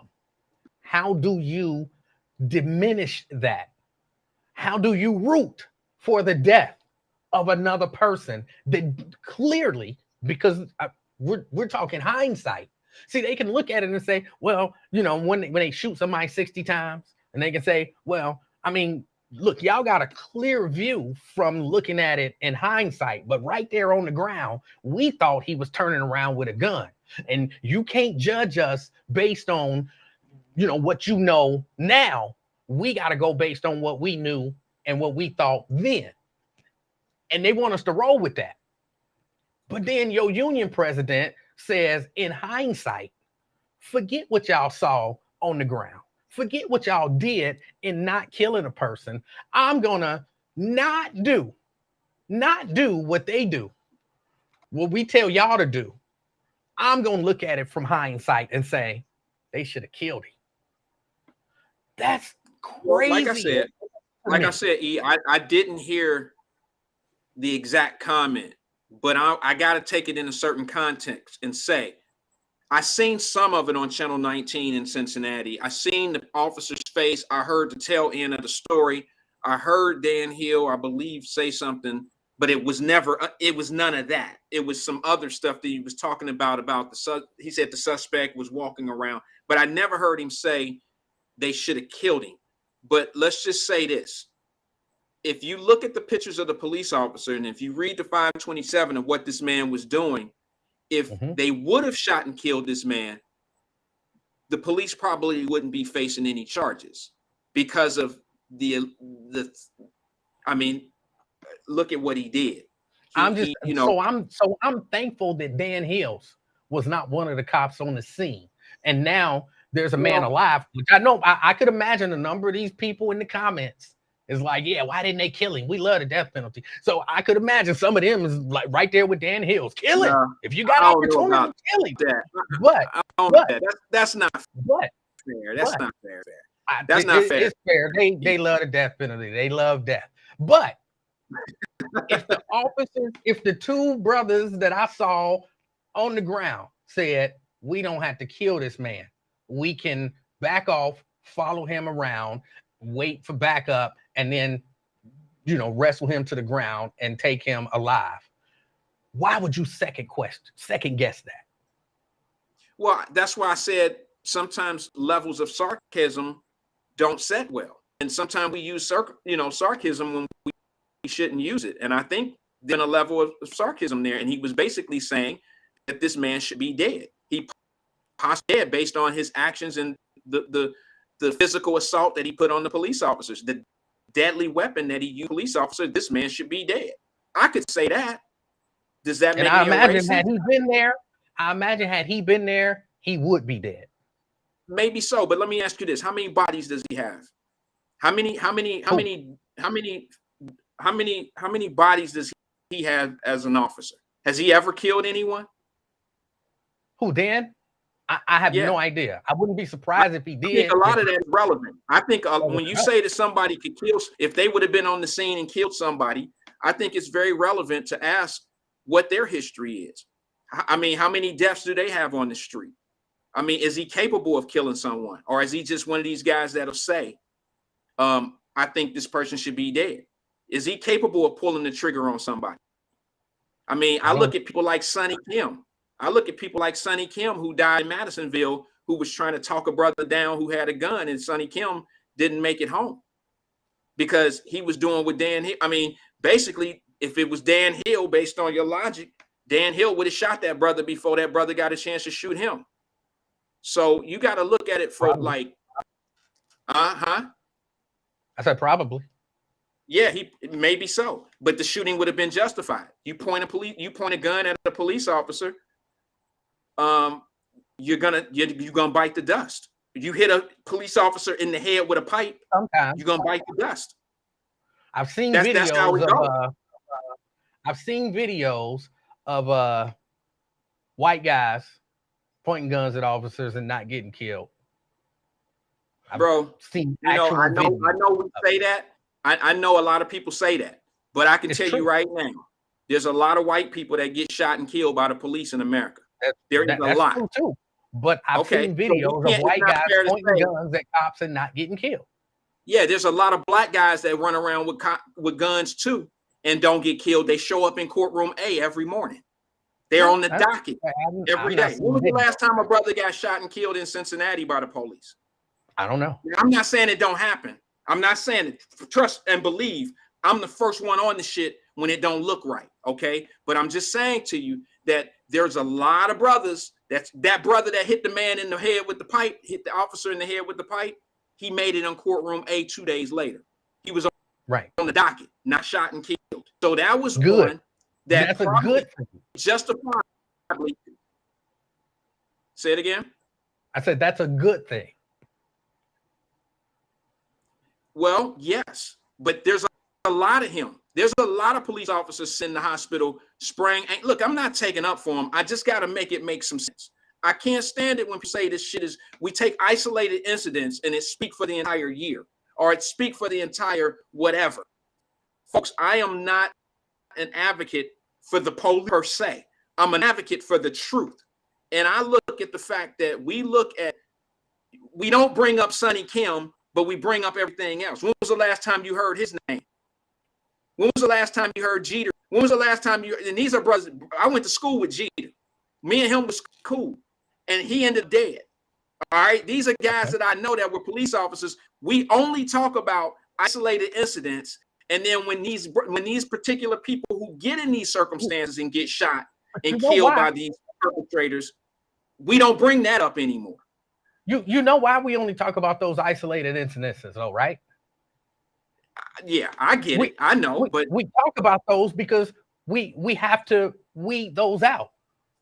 Like if you have an organization of people with the license even to kill people, yes, you talk about the ones who misuse the license to kill people. You don't talk about the other ones. You talk about the ones who misuse but bro, you can't tell me. The other ones are doing what they're supposed to be. That's like saying, and I say it too. We talk about the young people who are out there causing all the problems, but we don't talk about the young people who go to school every day and do their homework. Why wouldn't we be talking about them? They doing what they supposed to do. We supposed to just let them do it. Every once in a while, we celebrate them and we say good job. But we talk about the ones that are causing trouble because we need to find solutions. No, we talk about the positive kids. We talk about the positive. There's certain people that don't listen, and there's certain people that don't tune in on stuff for that. But we do talk about positive kids. There's people that put Facebook posts of achievements of kids up every day. Every day. I see it all day, every day. And to that same point, just like you just brought up Sonny Kim and Jeter, there are people who talk about law enforcement officers who do good things all the time. Oh, he went and played basketball. I very seldom see that. Blah, blah, blah. I see. I seldom see that, bro. I very seldom see that. I feel like I see it at least once a week on the news. Some good story about some police officer who brought candy to a kid, or who saw a woman walking with the baby and didn't have a stroller, so he went and bought a stroller and took it to her house. Or he pulled him over, and the baby wasn't in an appropriate car seat, so they went to Walmart and got the appropriate car seat, and they got a picture of the police officer carrying the car seat. We talk about that just as much as we talk about the good kids, but that's not going to get the attention because that's not what we're trying to change. We're not trying to change the good kids and the bad kids. Not what people. No, it's not because of what we're trying to change. We got to keep it 100. It's just like anything else. Certain movies will outdo other movies because it's what people prefer. It's a preference. People like drama. They love to hear negative shit. They love to hear the mess. You can't tell me that, okay, why? Okay, so you trying to tell me that that every time something happened in our community and it's police driven and a police officer is accused of doing something wrong, the only reason why we want to hear about that is because we want to change it. That's not the truth, bro. That's not even. No, it's not. The reason why people listen, bro. We are shocked. If that was the case, oh my God. If that was the case, agorism wouldn't even exist. That's why that stuff exists. No, if you put in police officer, we are shocked that these police officers are doing this horrible stuff. And yes, we talk about it because it shouldn't be. And so we're trying to bring attention to it to say, look at what's happening with some of these officers. That's why we talk. Look, I'm going to tell you about me and most people that I know.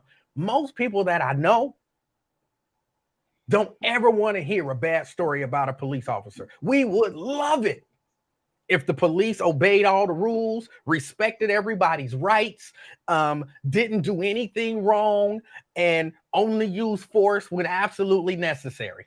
There are people, I think the majority of society would be like, great, we don't have anything to talk about bad about the police. That's what we want.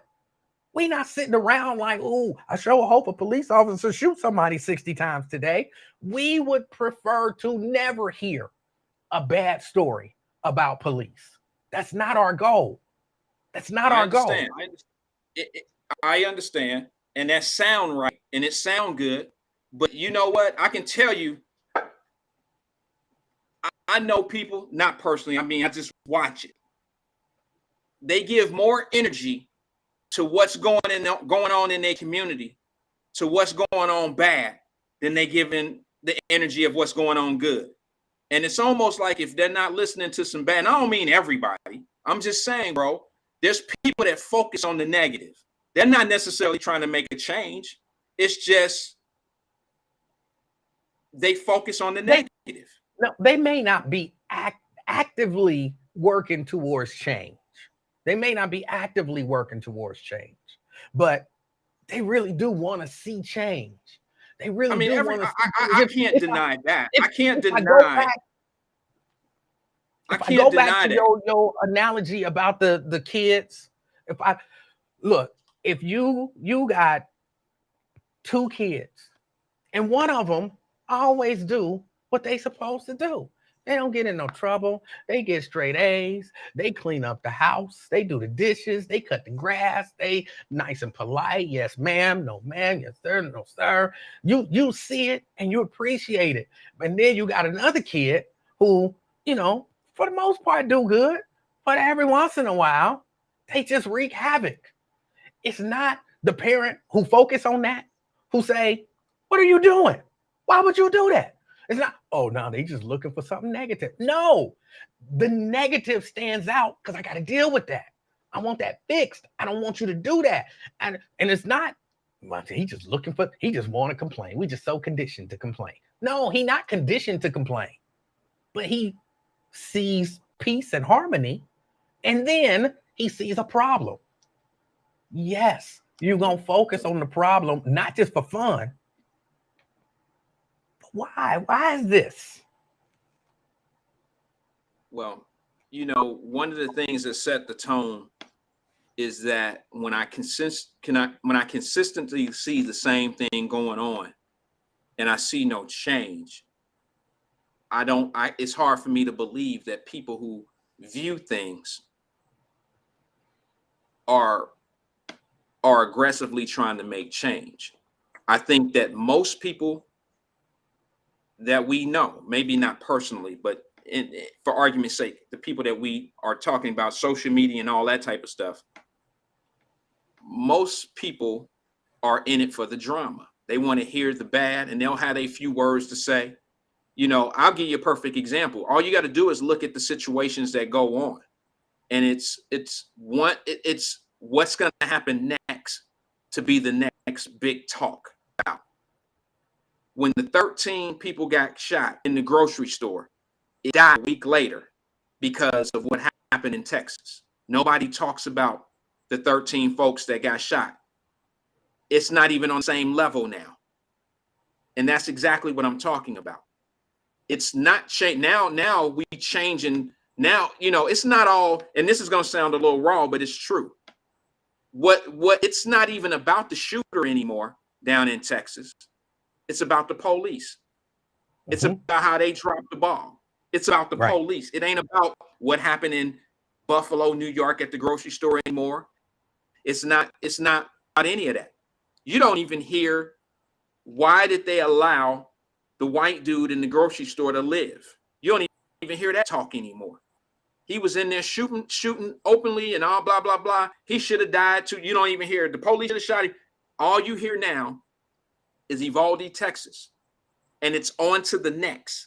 And soon as something happens, like this shooting at the mall, if it gets enough traction, they won't be talking about those 19 children in Texas anymore, because it's never about the change.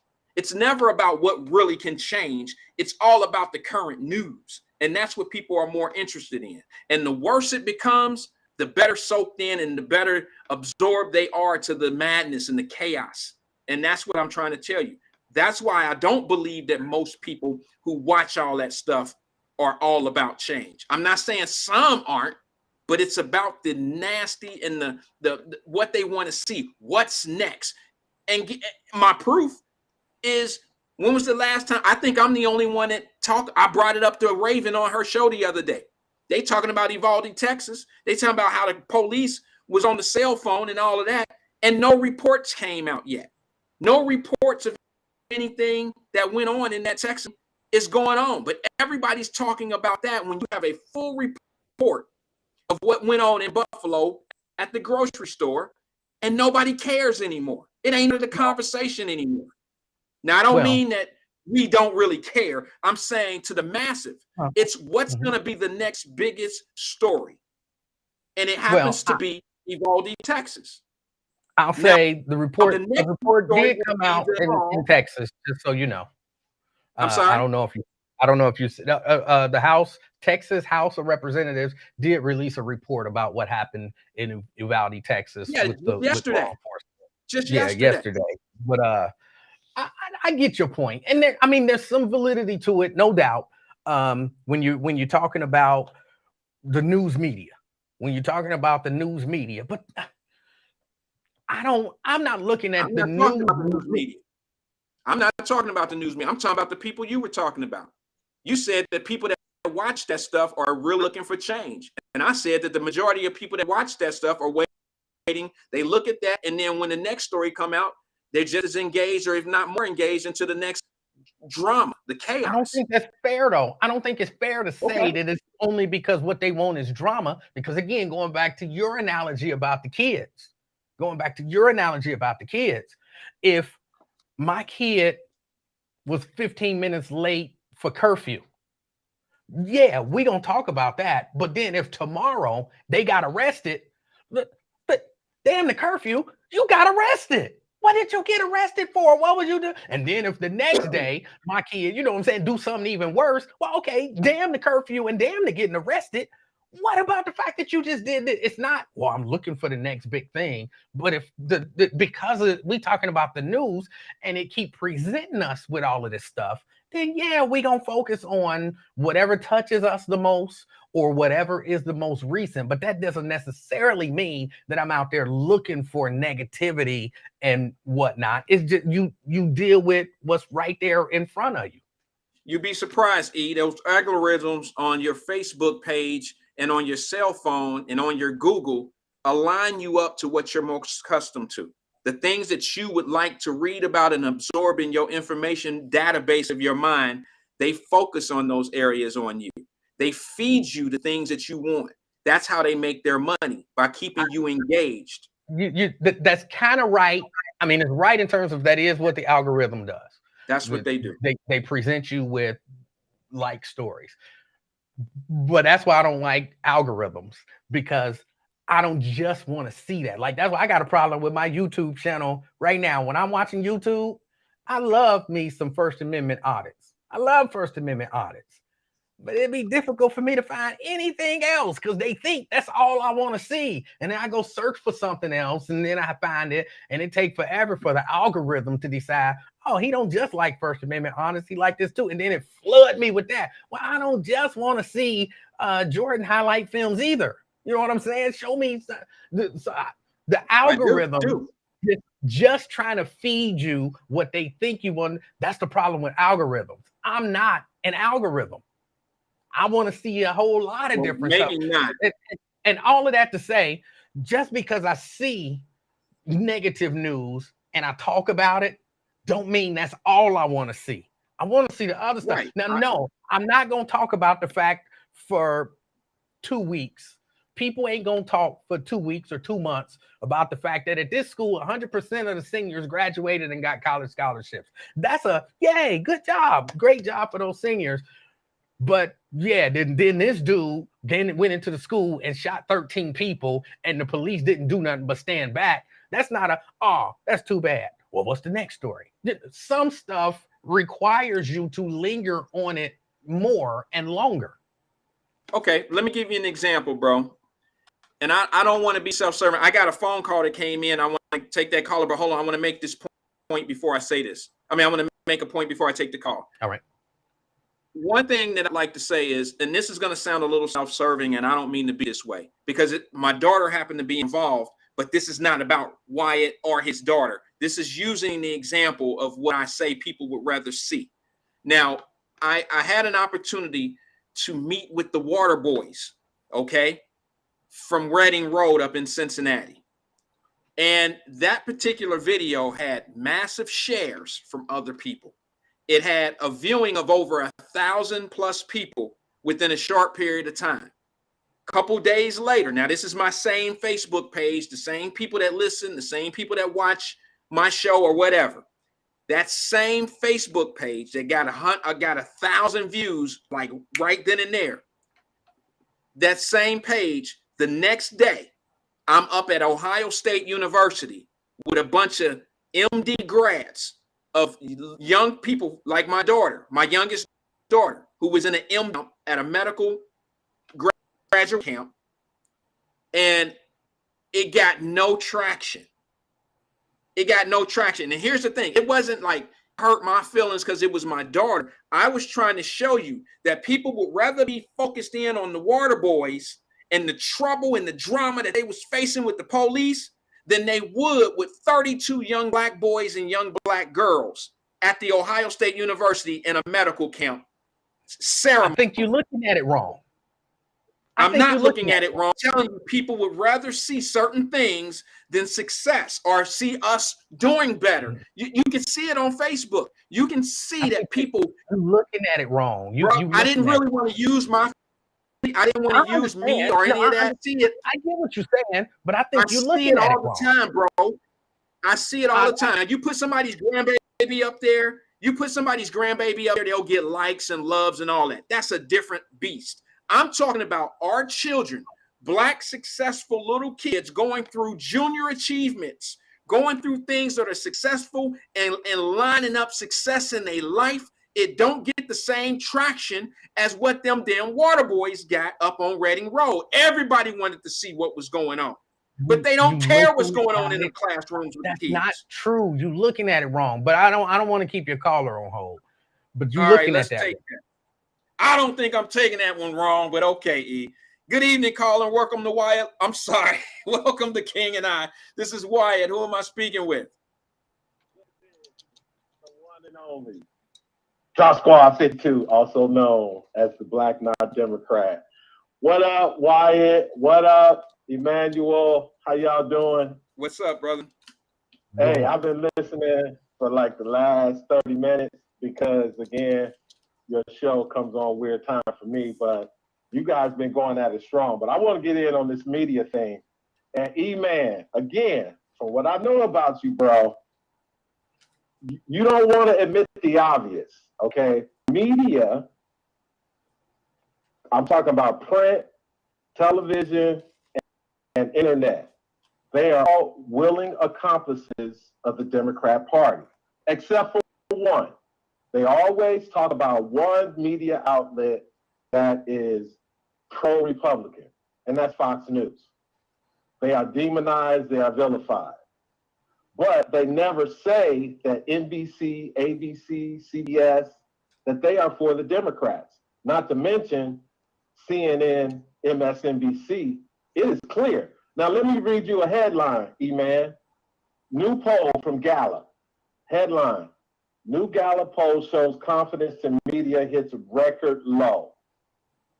Headline. Headline. Wait, hold on a second. Hold on. Headline: America's trust in news hits historic low. Poll says television news is the second least trusted institution in the country. So again, it's not that I got anything against you, man, but Wyatt is on point on this. The media is giving you what they think you want. If you're on Fox News, you're going to get a certain kind of media. If you're on MSNBC, you're going to get a certain kind of media. If you're on WDBZ, The Buzz, you're going to get a certain kind of advertisement, certain types of things, because that's what their audience wants. So if you want your algorithms to change, you got to change what you're looking at on your cell phone or on your computer, because that's who you are according to the computer and the algorithms. So they're going to give you what they perceive that you want. So again, I don't want to get too deep into the political part of it, but there was a shooting in Indiana over the weekend. A guy went into a mall with a rifle, killed 3 people, but a young, brave 22-year-old young man who had a legal carry concealed weapon took the shooter out and saved a number of lives because the guy had more ammo on him. But that was not the lead story, Emmanuel. And we all know why, because the narrative would have to be that a good guy with the gun saved the lives of a whole bunch of other people to take down a shooter. So again, Wyatt, I got to agree with you on this one. And Emmanuel, I want to hear your take. I won't hang up. But again, bro, in this day and age in 2022, it's obvious that the media highest role in what they report and how they report it. Thanks for taking my call, guys. Keep doing what you do. Peace out. Thank you. Appreciate the call, Drop. I was Drop out of California. All I'm saying is this, man. When you're used to seeing certain things, if you want to see how cops are acting, and you're used to pulling that up in your YouTube, if you're used to pulling that up on your cell phone, if you start not researching, but if you start watching cop incidents where they have been accused of doing something, that type of stuff is going to push up on your phone all the time. Mm-hmm. And that's what you're going to concentrate on, because that's what they're sending you. And you know, a lot of people think they don't know. They may not know like what a few of us know, and that is, hey, you know, this shit is just popping up because they think this is my interest all the time. Some people think that if this is the stuff that's popping up on them all the time, that this is the shit this is the only stuff that's happening. And it's not true, because those same people that get those algorithms, they don't get when the police is sitting in the car and getting ambushed and shot in the back of the head. That's not coming to their cell phone like a shooting of a cop, 60 shots. That's not coming to them. So they're not getting a balance of what's going on out there. They're not getting that. And I think that's where we got to understand that there's some things that's going on that are purposely being left out of our life. And there's a reason for that. There's a reason why people don't want you to know everything, or at least have some insight that other things are going on. Look, I get that. But let me go back for a minute and explain, because I said I think you're looking at it wrong. Okay, if you say to me, how many young people was it in the medical program? 32 young black little boys and girls. Okay, 32. Because there were young. Yeah, go ahead. 32 young black little boys and little girls did this amazing thing, and 20 water boys. Okay. And so I see this. What what do you want people to say or to dwell on about that? Because Well, there's no problem there to fix, because that's an accomplishment. So from my perspective, well, I asked you a question. Let me let you answer the question. What do you want people to dwell on there to say? Well, I tell you what, I would rather see. I would rather see congratulations than to hear people say that's a goddamn shame. Where's them boys' mamas at? I would rather hear congratulations to a group of black kids.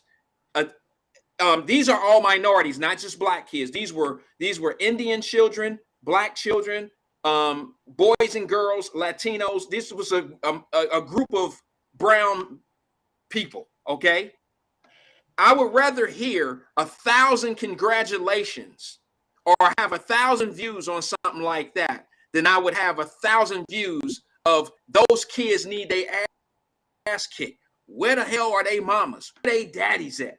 These kids ain't got no morals. They don't have. I would rather hear congratulations, one word, versus statements about 20 water boys. I would rather hear success, thank yous, congratulations, whatever you need to hear. I would rather hear something positive than to hear all that stuff about those people's parents. That's what I would want to hear. And I get that, but maybe I'm part of the problem, because I see all kind of positive stuff on my Facebook timeline and stuff like that, and a lot of times I see it and I think that's good to see, and I'll scroll and I'll see something else. I'm like, that's good to see. But then I'll scroll and I'll see, something a little negative that's problematic. I might have something that I think might be a solution. Now, I might not say congratulations on the positive stuff that I saw, because I don't really need to. Like, I don't know you, but that's a good thing. You don't, from this perspective, you don't have no issues. Great for you. You know, my wishes, my thoughts are, that's good. I don't have nothing to add to that. But when I see the negative, the water boy, but if you see something negative, you're more amped to make a comment on a negative. Yes. That doesn't make any sense to me. Yeah, I might have a thought on it. I might be like, it really is important that parents be a part of their children's lives, and hopefully we can create a situation where we don't have this, or So how is your comment on that particular post? How is that beneficial? That's beneficial. What difference is it going to make? In my mind, here's the difference it can make. Somebody could be looking at that, and somebody could see that and say, you know what, maybe I could be a little more involved in my child's life. That was a good comment, and I hadn't even thought about that. Let me go talk to my child and then be more active in their life. Whereas if I just say congratulations, what's that going to do? Well, congratulations. I don't think the congratulations is setting it doesn't have a purpose of making me as the content person feel better. That's not the point. The point is people gravitate to the negative stuff more than they do the positive stuff, and it's clear. That's why I probably shouldn't have used my situation, because what happens is people will think I'm being biased or think that I've taken this personal. I've said this people that way. I know. I'm not taking it that way. About, you know what I'm saying? This is you and I talking, but a lot of general. I know, but what I'm saying is I've taken this same example in a situation that didn't involve me. Okay, but this particular time I'm using a situation that involved me, and it just happened a week or two ago. That's why I'm using this one, because it's fresh on my brain. But I'm just saying that people gravitate. You know what? I'll give you a perfect example. When you go to the store and you check out and you're standing in line, all you see is a bunch of smear magazines. All you see is a bunch of shit about people's business, and it's never positive. It's always smear stuff in those magazines because people gravitate. They ain't in there trying to make nobody's life better. They want to hear. Sometimes people shadow and use smoke screens of their own problems through other people. So they look at other people's mess, and that allows them to stay out of their own way, of their own mess. And we got a lot of people that do that. And this ain't no color thing. This is just people in general. And that's why if you look at negative stuff on the internet, you look at Facebook, I can guarantee you, I'll bet you $1 to a donut that there's more negative stories and some funny. Okay, I'm not going to say everything is negative, but if you look at some, and I shouldn't say Facebook, I should say social media in general. You're going to have people that say happy birthday. You're going to have people that have a new grandbaby or a new daughter or whatever. That's all beautiful. But when it comes down to it, more people gravitate to the, have y'all seen this story yet? If you look in Wyatt Live Messenger group, which you need to join, bro, you need to get in that group. And it's not just my folks, my family there. If you look at the stories that predominantly are sent into that group for us potentially to talk about, it's generally something negative. You very seldom hear about, oh, Louise, she's the first Black female to be the first pilot, for Pan Am or some shit. You just never see that hardly. You do see it every once in a while, but it's always something like the kids fighting with the police outside at 3 and 4 years old. Why do you think that I'm trying to help you understand why that is, and it's not just for negativity's sake. It's not. I promise you, it's not, bro. I know a lot of people say it is, and a lot of people think it is, but it's not. It's not. It's for entertainment, E. It's more so for entertainment than it is education. And if you don't think, I'm sorry for it. I'm sorry for it. Most people are entertained by that nonsense.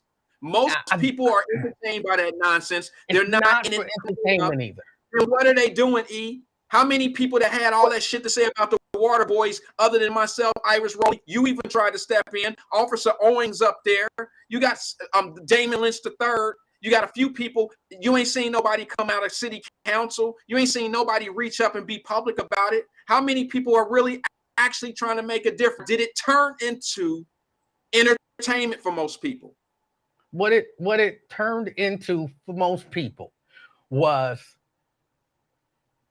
a kind of a comment on society, and people look at stuff that appears to be negative and try to pull lessons out of it and try to pull different things out of it that may be able to be helpful to them or be helpful to other people, to be a lesson to somebody or something like. It's not just, hey, I'm entertained by the troubles that these people are having. It's, how did this get here?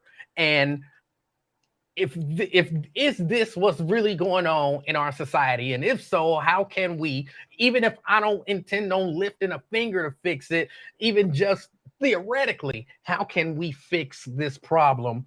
Or where do I see me, or where do I see my family in this problem? That's a complicated ass answer.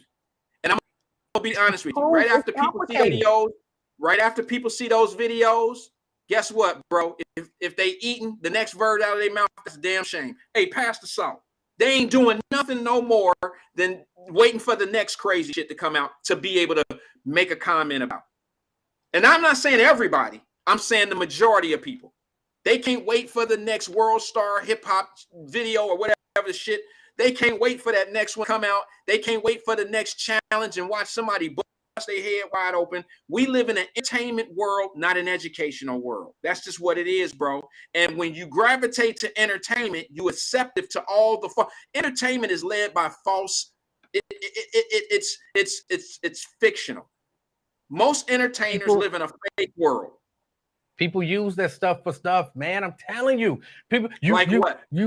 You'll hear some parents, and they'll share that story with their kids as a cautionary tale, and they'll say to them, you gonna end up like them water boys out there, even though they may not have a full story, but they use it and share it. They talk about it with people, yes, in part to educate them about what's going on, what to be aware of, and all of that kind of stuff. It's a whole lot of reasons that people, if you want to say, gravitate towards that stuff. You got to understand, brother. I'm going to use the Evalde thing for you once again. Do you know how long people been talking about that shooting in the Texas school? And they had absolutely no facts until yesterday. They had absolute facts, but they talked about it for the last 40 plus days. Yeah. With no facts. No facts. Yes. So that is not necessarily, when you have a conversation about something with very limited facts, then you just having a conversation and you creating a narrative of your own, a theory of your own. You have no facts of what's going on. I heard people bitching and complaining, E, and I know you did too. You heard people bitching and complaining about, and I even heard I think I was, but he called. I even heard a person bitching and complaining because an officer was on his cell phone in the hallway. They had no facts about what was going on with that police officer. Well, guess what? Well, he was complaining about it getting the hand sanitizer. Yes, the sanitizer. Hand sanitizer, which you don't understand. Maybe what he was trying to do was get dirt off, not dirt like or motor oil, but maybe he was trying to get his hands to a condition where if he has to shoot and fire, no slippage. Maybe he was trying. That ain't my point. My point is this. You got more people talking about this man was on his cell phone during that shooting, and they had no facts about it. So they talked about it for 3 weeks about this man being on his cell phone, a police officer in the hallway talking to, or just on there like he was on fucking like texting, you know, or looking something up on Google, not paying attention to what was going on. When this man was talking back and forth, he was texting back and forth to his shot up wife, who happens to be a teacher. So now how should people feel who had all that bad shit to say about the same guy? It is the same guy. I don't know if that's the same guy. That's the guy who got the hand sanitizer. Right. That's what it says in the report. That's what's in the report. Officer the report said that the officer who got the hand sanitizer is the one whose wife got shot. That's different. That's a different guy. Another situation. Right. They use the hand sanitizer. That's a different situation than the guy who was on his cell phone. The guy who was on his cell phone was text messaging back and forth to his wife who was dying, who had been shot by the shooter. She was giving location. She was talking to him, and it was their last conversation. She died. So everybody that had these narratives and made up these theories of what he was doing on his cell phone, what are they going? They were entertained by the false information that was put out about that man being on his cell phone. It was entertainment. By it. They were disgusted they were disgusted. How can you be disgusted by something? Well, then you fell for the entertainment of the false information. Because people were led to believe. Exactly. Exactly. My point. But what happens is that. Who led them to believe that? What? What led them to believe that was what was going on? That's my whole point, E. People create narratives without facts. They create their own situations, and that is entertaining for them. They are creating conversation, and it has no bearings, no information. It's not even correct. It's misinformation, which is misleading to a bunch of people.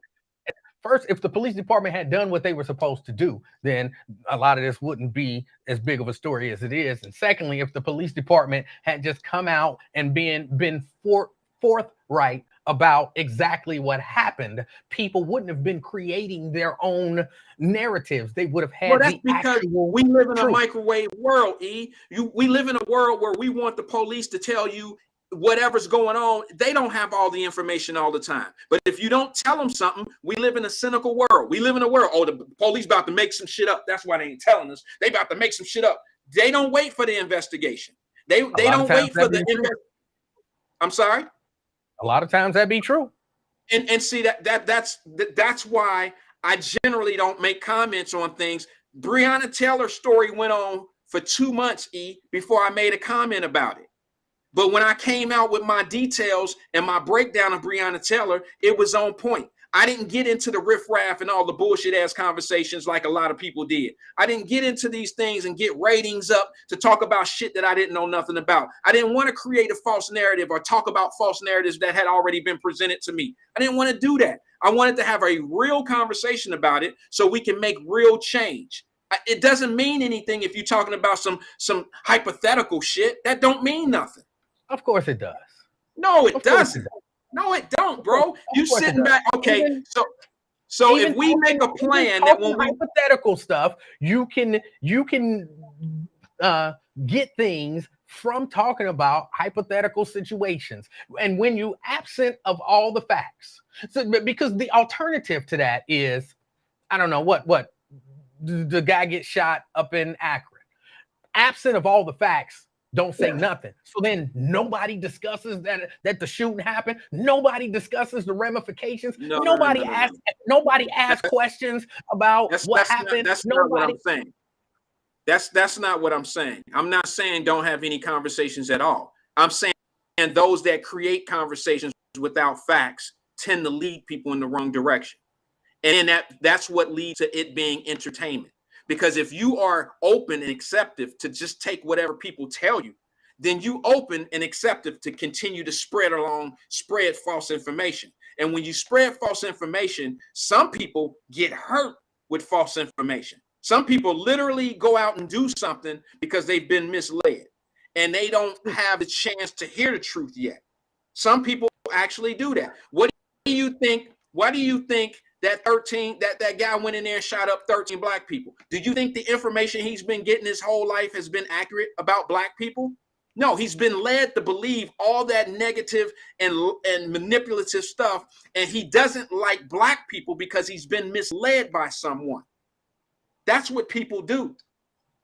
Look, when these, in particular, these major stories break, it would be irresponsible of the media and, kind of by extension, the people to not discuss them even before all of the facts come out. It would be irresponsible. Now, it's equally irresponsible to create facts, but speculation, come on, that's human nature. You're gonna speculate about what happened, what could have happened better, why did that happen, why didn't that happen? And those are all questions that you have to ask. Because if we don't ask those questions, then we'll never get answers. But I agree that people shouldn't put out false narratives, but with something that big, discuss things until we have all the facts. I don't know. With something that big, it's with that many responding officers, that many people on the ground, it was very hard to come up with a detailed information right away. But let me give you an example. Chief Craig up in Detroit last summer had a situation where he had the police shot a brother up there. And, they normally do their police, their investigations, and they have body cam. Okay. The people were already out in the street ready to riot. I'm talking within hours of this incident. And there was no body cam footage or anything ready for people to see or anything, because there are processes. You have to do investigations. You got to see if this officer needs to be charged. There's a process that needs to go on, but things weren't moving fast enough. So the people within an hour or two were already in the streets of Detroit, because false stories and false narratives were already out there, bro, about how the police shot him for nothing. And I'm going to tell you, Chief Craig opened up what he normally doesn't do, and what was totally against police protocol. He gave the public and the TV channels, he gave them the body cam in a press conference while people were in the streets of Detroit. And he basically showed them the body cam of what happened. And it was a justified shooting. Not that I like that, but I'm just showing you where if you don't do certain things fast enough, people will start creating situations and creating drama and creating chaos where they're misled, and people will get hurt doing that. It doesn't lead to things being fixed right. Wyatt, that's because to some degree, law enforcement has a history of hiding information, hiding behind the fact that, where there's an investigation. Do it only matter if there's an investigation going on sometimes, or do it matter? Because if the video will exonerate the police, the investigation don't seem to matter all that much. They will put that video out there. That's very true. But if that's true. You had the temperature. I didn't say it was 100%. I know, but I'm just gonna say this: the temperature was hot. It was just coming off the George Floyd situation. Months later, temperature was hot for this type of environment. The people were in the streets of Detroit already, about ready to tear shit up. Okay, that's why Chief Craig released that information. But look, you can look at your local news and say, like the last 3 shootings that have happened in Cincinnati. Why? Before you hold on. I gotta ask you this question. So you believe that had that video, because you said the video kind of exonerated the cop, it was justified. So you believe that had that video been of the cop just straight murdering somebody, Craig would have released that because the temperature was hot in the street? No, he only released it because he knew that it showed a justifiable homicide. And full disclosure, not a fan of Chief Craig whatsoever. So I understand any and everything that man did. I understand, and see, that shows the bias versus what the process is. But let me just say this to you. The only reason why he released it that fast is because they were already lined up in the streets of Detroit and they were already on go mode for tearing the city up.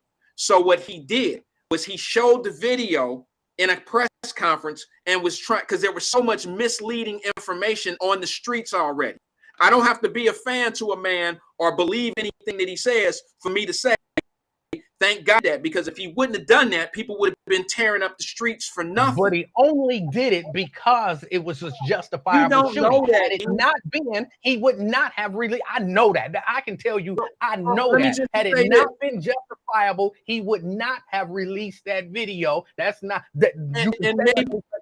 Maybe it's getting away. Maybe he wouldn't have. Maybe you're 110% correct, but it still doesn't nullify what I'm trying to tell you with misinformation leading us. It has nothing to do with what he would have released it or not. I'm telling you that misinformation can lead.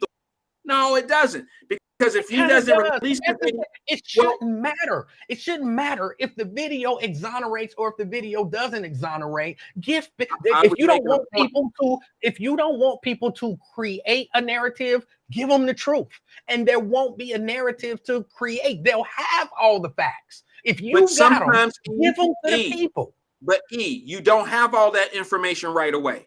You don't have it all. It takes time to you questioning people. There's so many different circumstances. You don't have the information. And like the governor of Texas said, he said, well, I was lied to in the Uvalde shooting.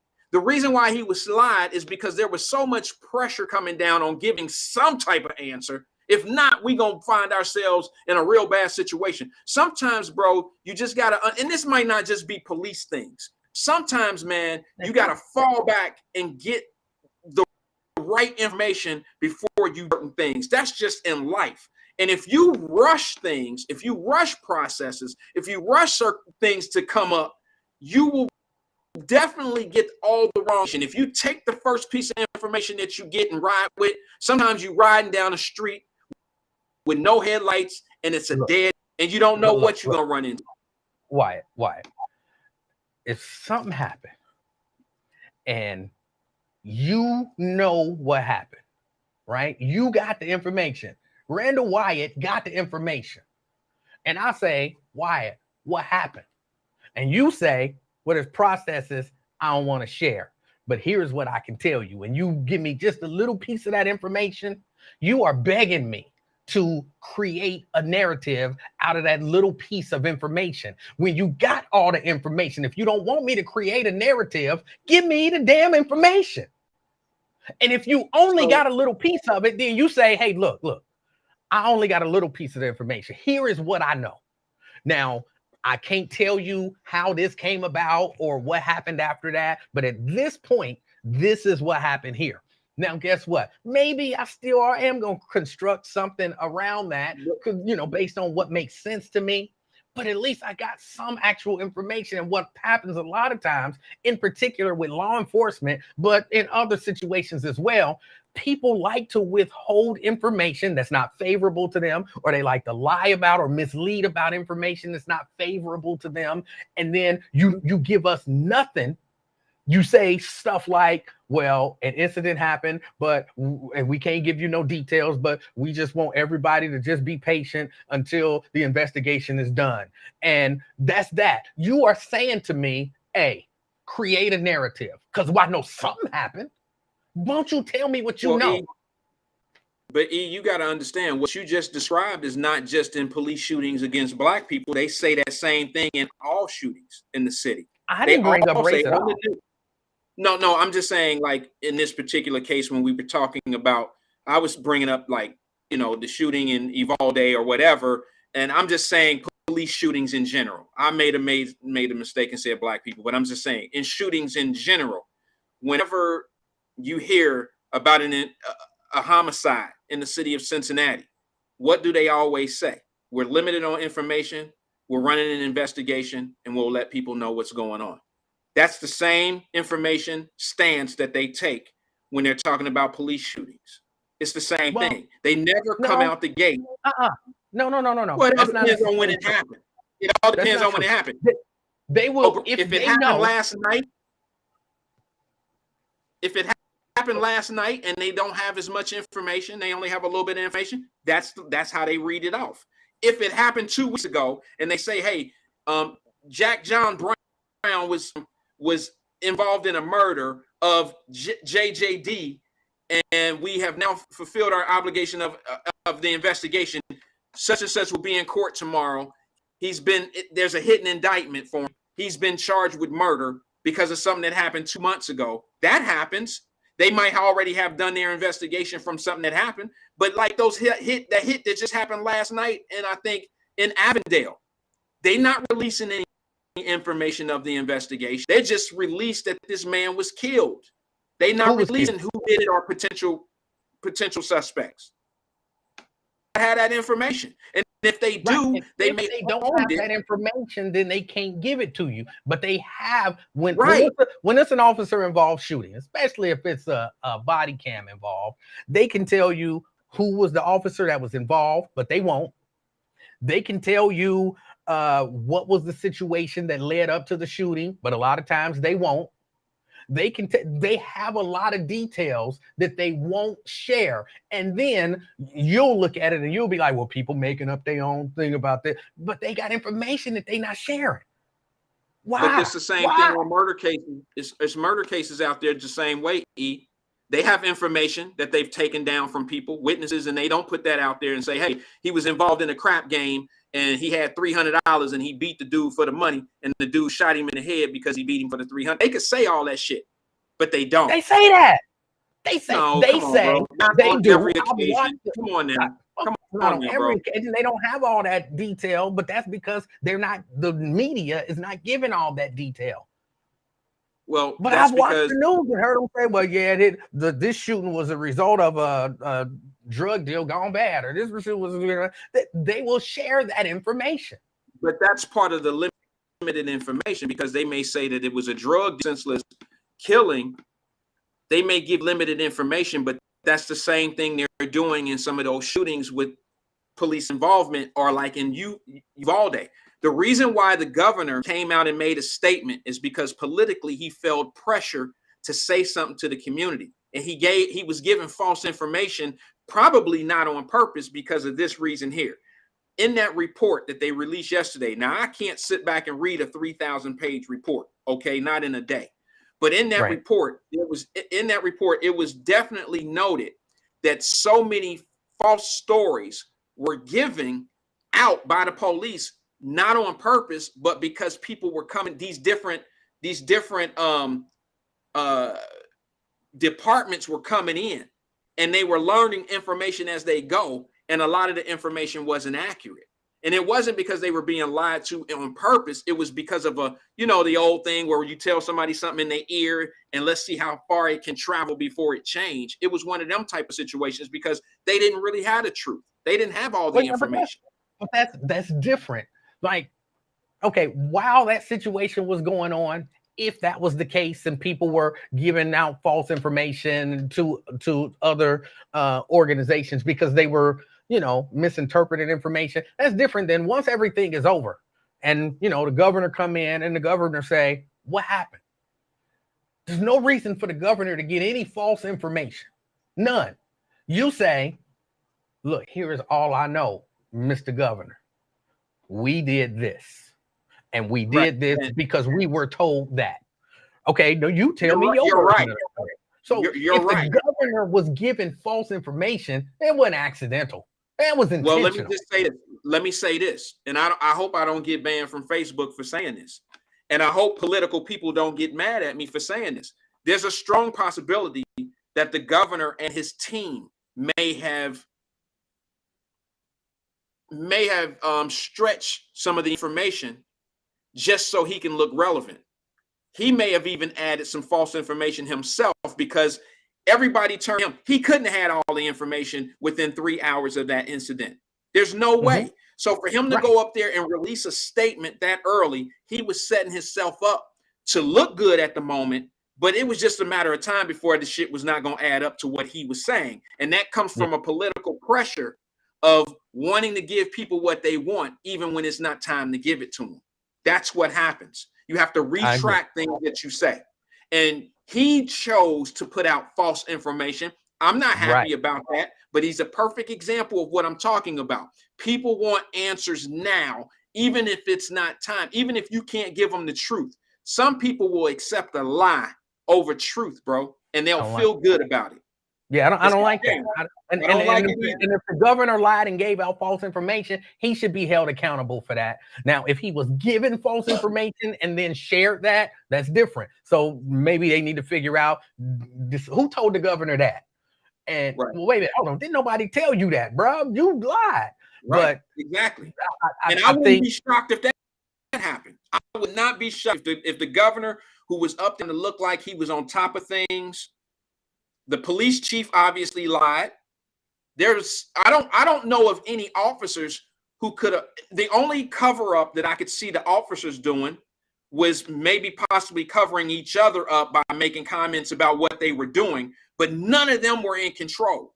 That was the police chief. He dropped the ball there, and now he's trying to act like, a whole nother. Based on the report, he's acting like somebody came in and relieved him of his duties. Trust me, bro. It's just a matter of time before the truth come in.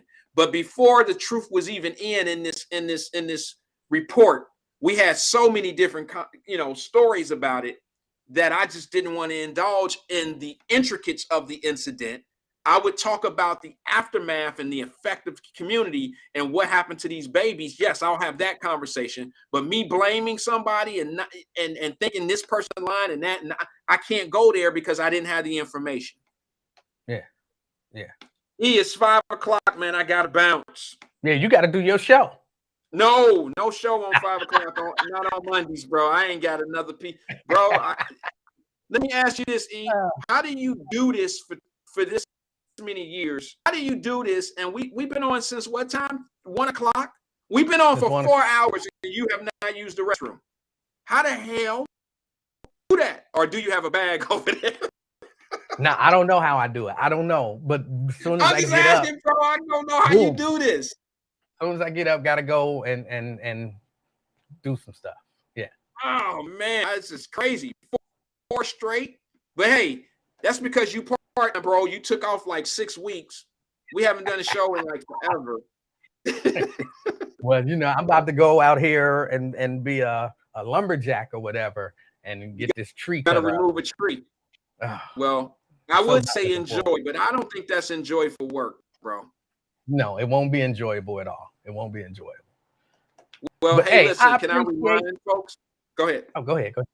I was just going to say, let me remind folks before we get off, man, that August the 1st, that's a tentative date of us going live down at Eli's Barbecue downtown in Friendly Market at 1 p.m. Come down, get some barbecue. If you don't eat barbecue, eat chicken. If you don't eat chicken, eat whatever, like if you don't drink eat some meat, barbecue sauce. Huh? Come drink some barbecue sauce. Yeah. Come down and hang out with us. Do something. I'm gonna eat a rib and some sweet tea. That's what I do. I don't know what y'all eat. Maybe some pulled pork or something. That's just some of y'all got different choices. But tentative date E, and then you can take it over, is August the 1st. That's on a Monday down at Eli's Barbecue. It's a tentative date at 1 p.m. We're squaring all the details up now, and we'll keep everybody posted on it. But right now, free is up. That's in a couple weeks. Yeah, a couple weeks, man. Come enjoy the live broadcast with us. All right. And look, I appreciate y'all. Those of y'all who've been here since the beginning, 1 o'clock, and everybody who done popped in and out ever since. I appreciate y'all hanging with us and commenting with us. I guess I owe some people an apology for saying that their questions were stupid. So yes, you do owe them, bro. Yeah. All right. Are we out of here? Are we wrapping up like Earth, Wind, and Fire? Are we getting out of here? We are wrapping up, man. We are definitely wrapping up. As a matter of fact, let me make it official. Oh my goodness, bro. Dun, dun, dun, dun, dun, dun. Peace and love to everybody, man. See you guys next Monday at 1 p.m. Check out E-Man's experiment each day. Well, I'm gonna let him tell you what days he's coming on, but he's supposed to be on at 1 o'clock every day, Tuesday through Friday. Check him out from 1 to 3 from 1 to 3:05. No, I'm sorry, 3:19. No, I'm sorry, 3:30.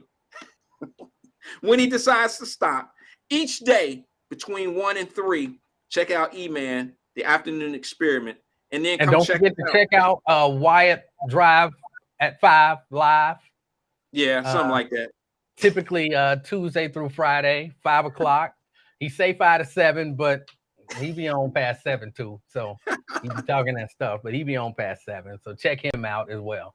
Come check us out, man. Hey, we're trying to do a thing in the city of Cincinnati, man, a collaboration, bringing the great podcast over here and doing what we do. We appreciate all the listeners, the support, and my staff. I want to thank all the people at my staff here. Thank you, Wyatt. Thank you, Wyatt. Thank you, Wyatt. And E-Man, I want to thank all your staff over there. Thank you, E-Man. Thank you, E. I don't normally thank my staff, but I want to shout out one member of my staff, Dave Stinger. He's back on board. He's a member of the staff now.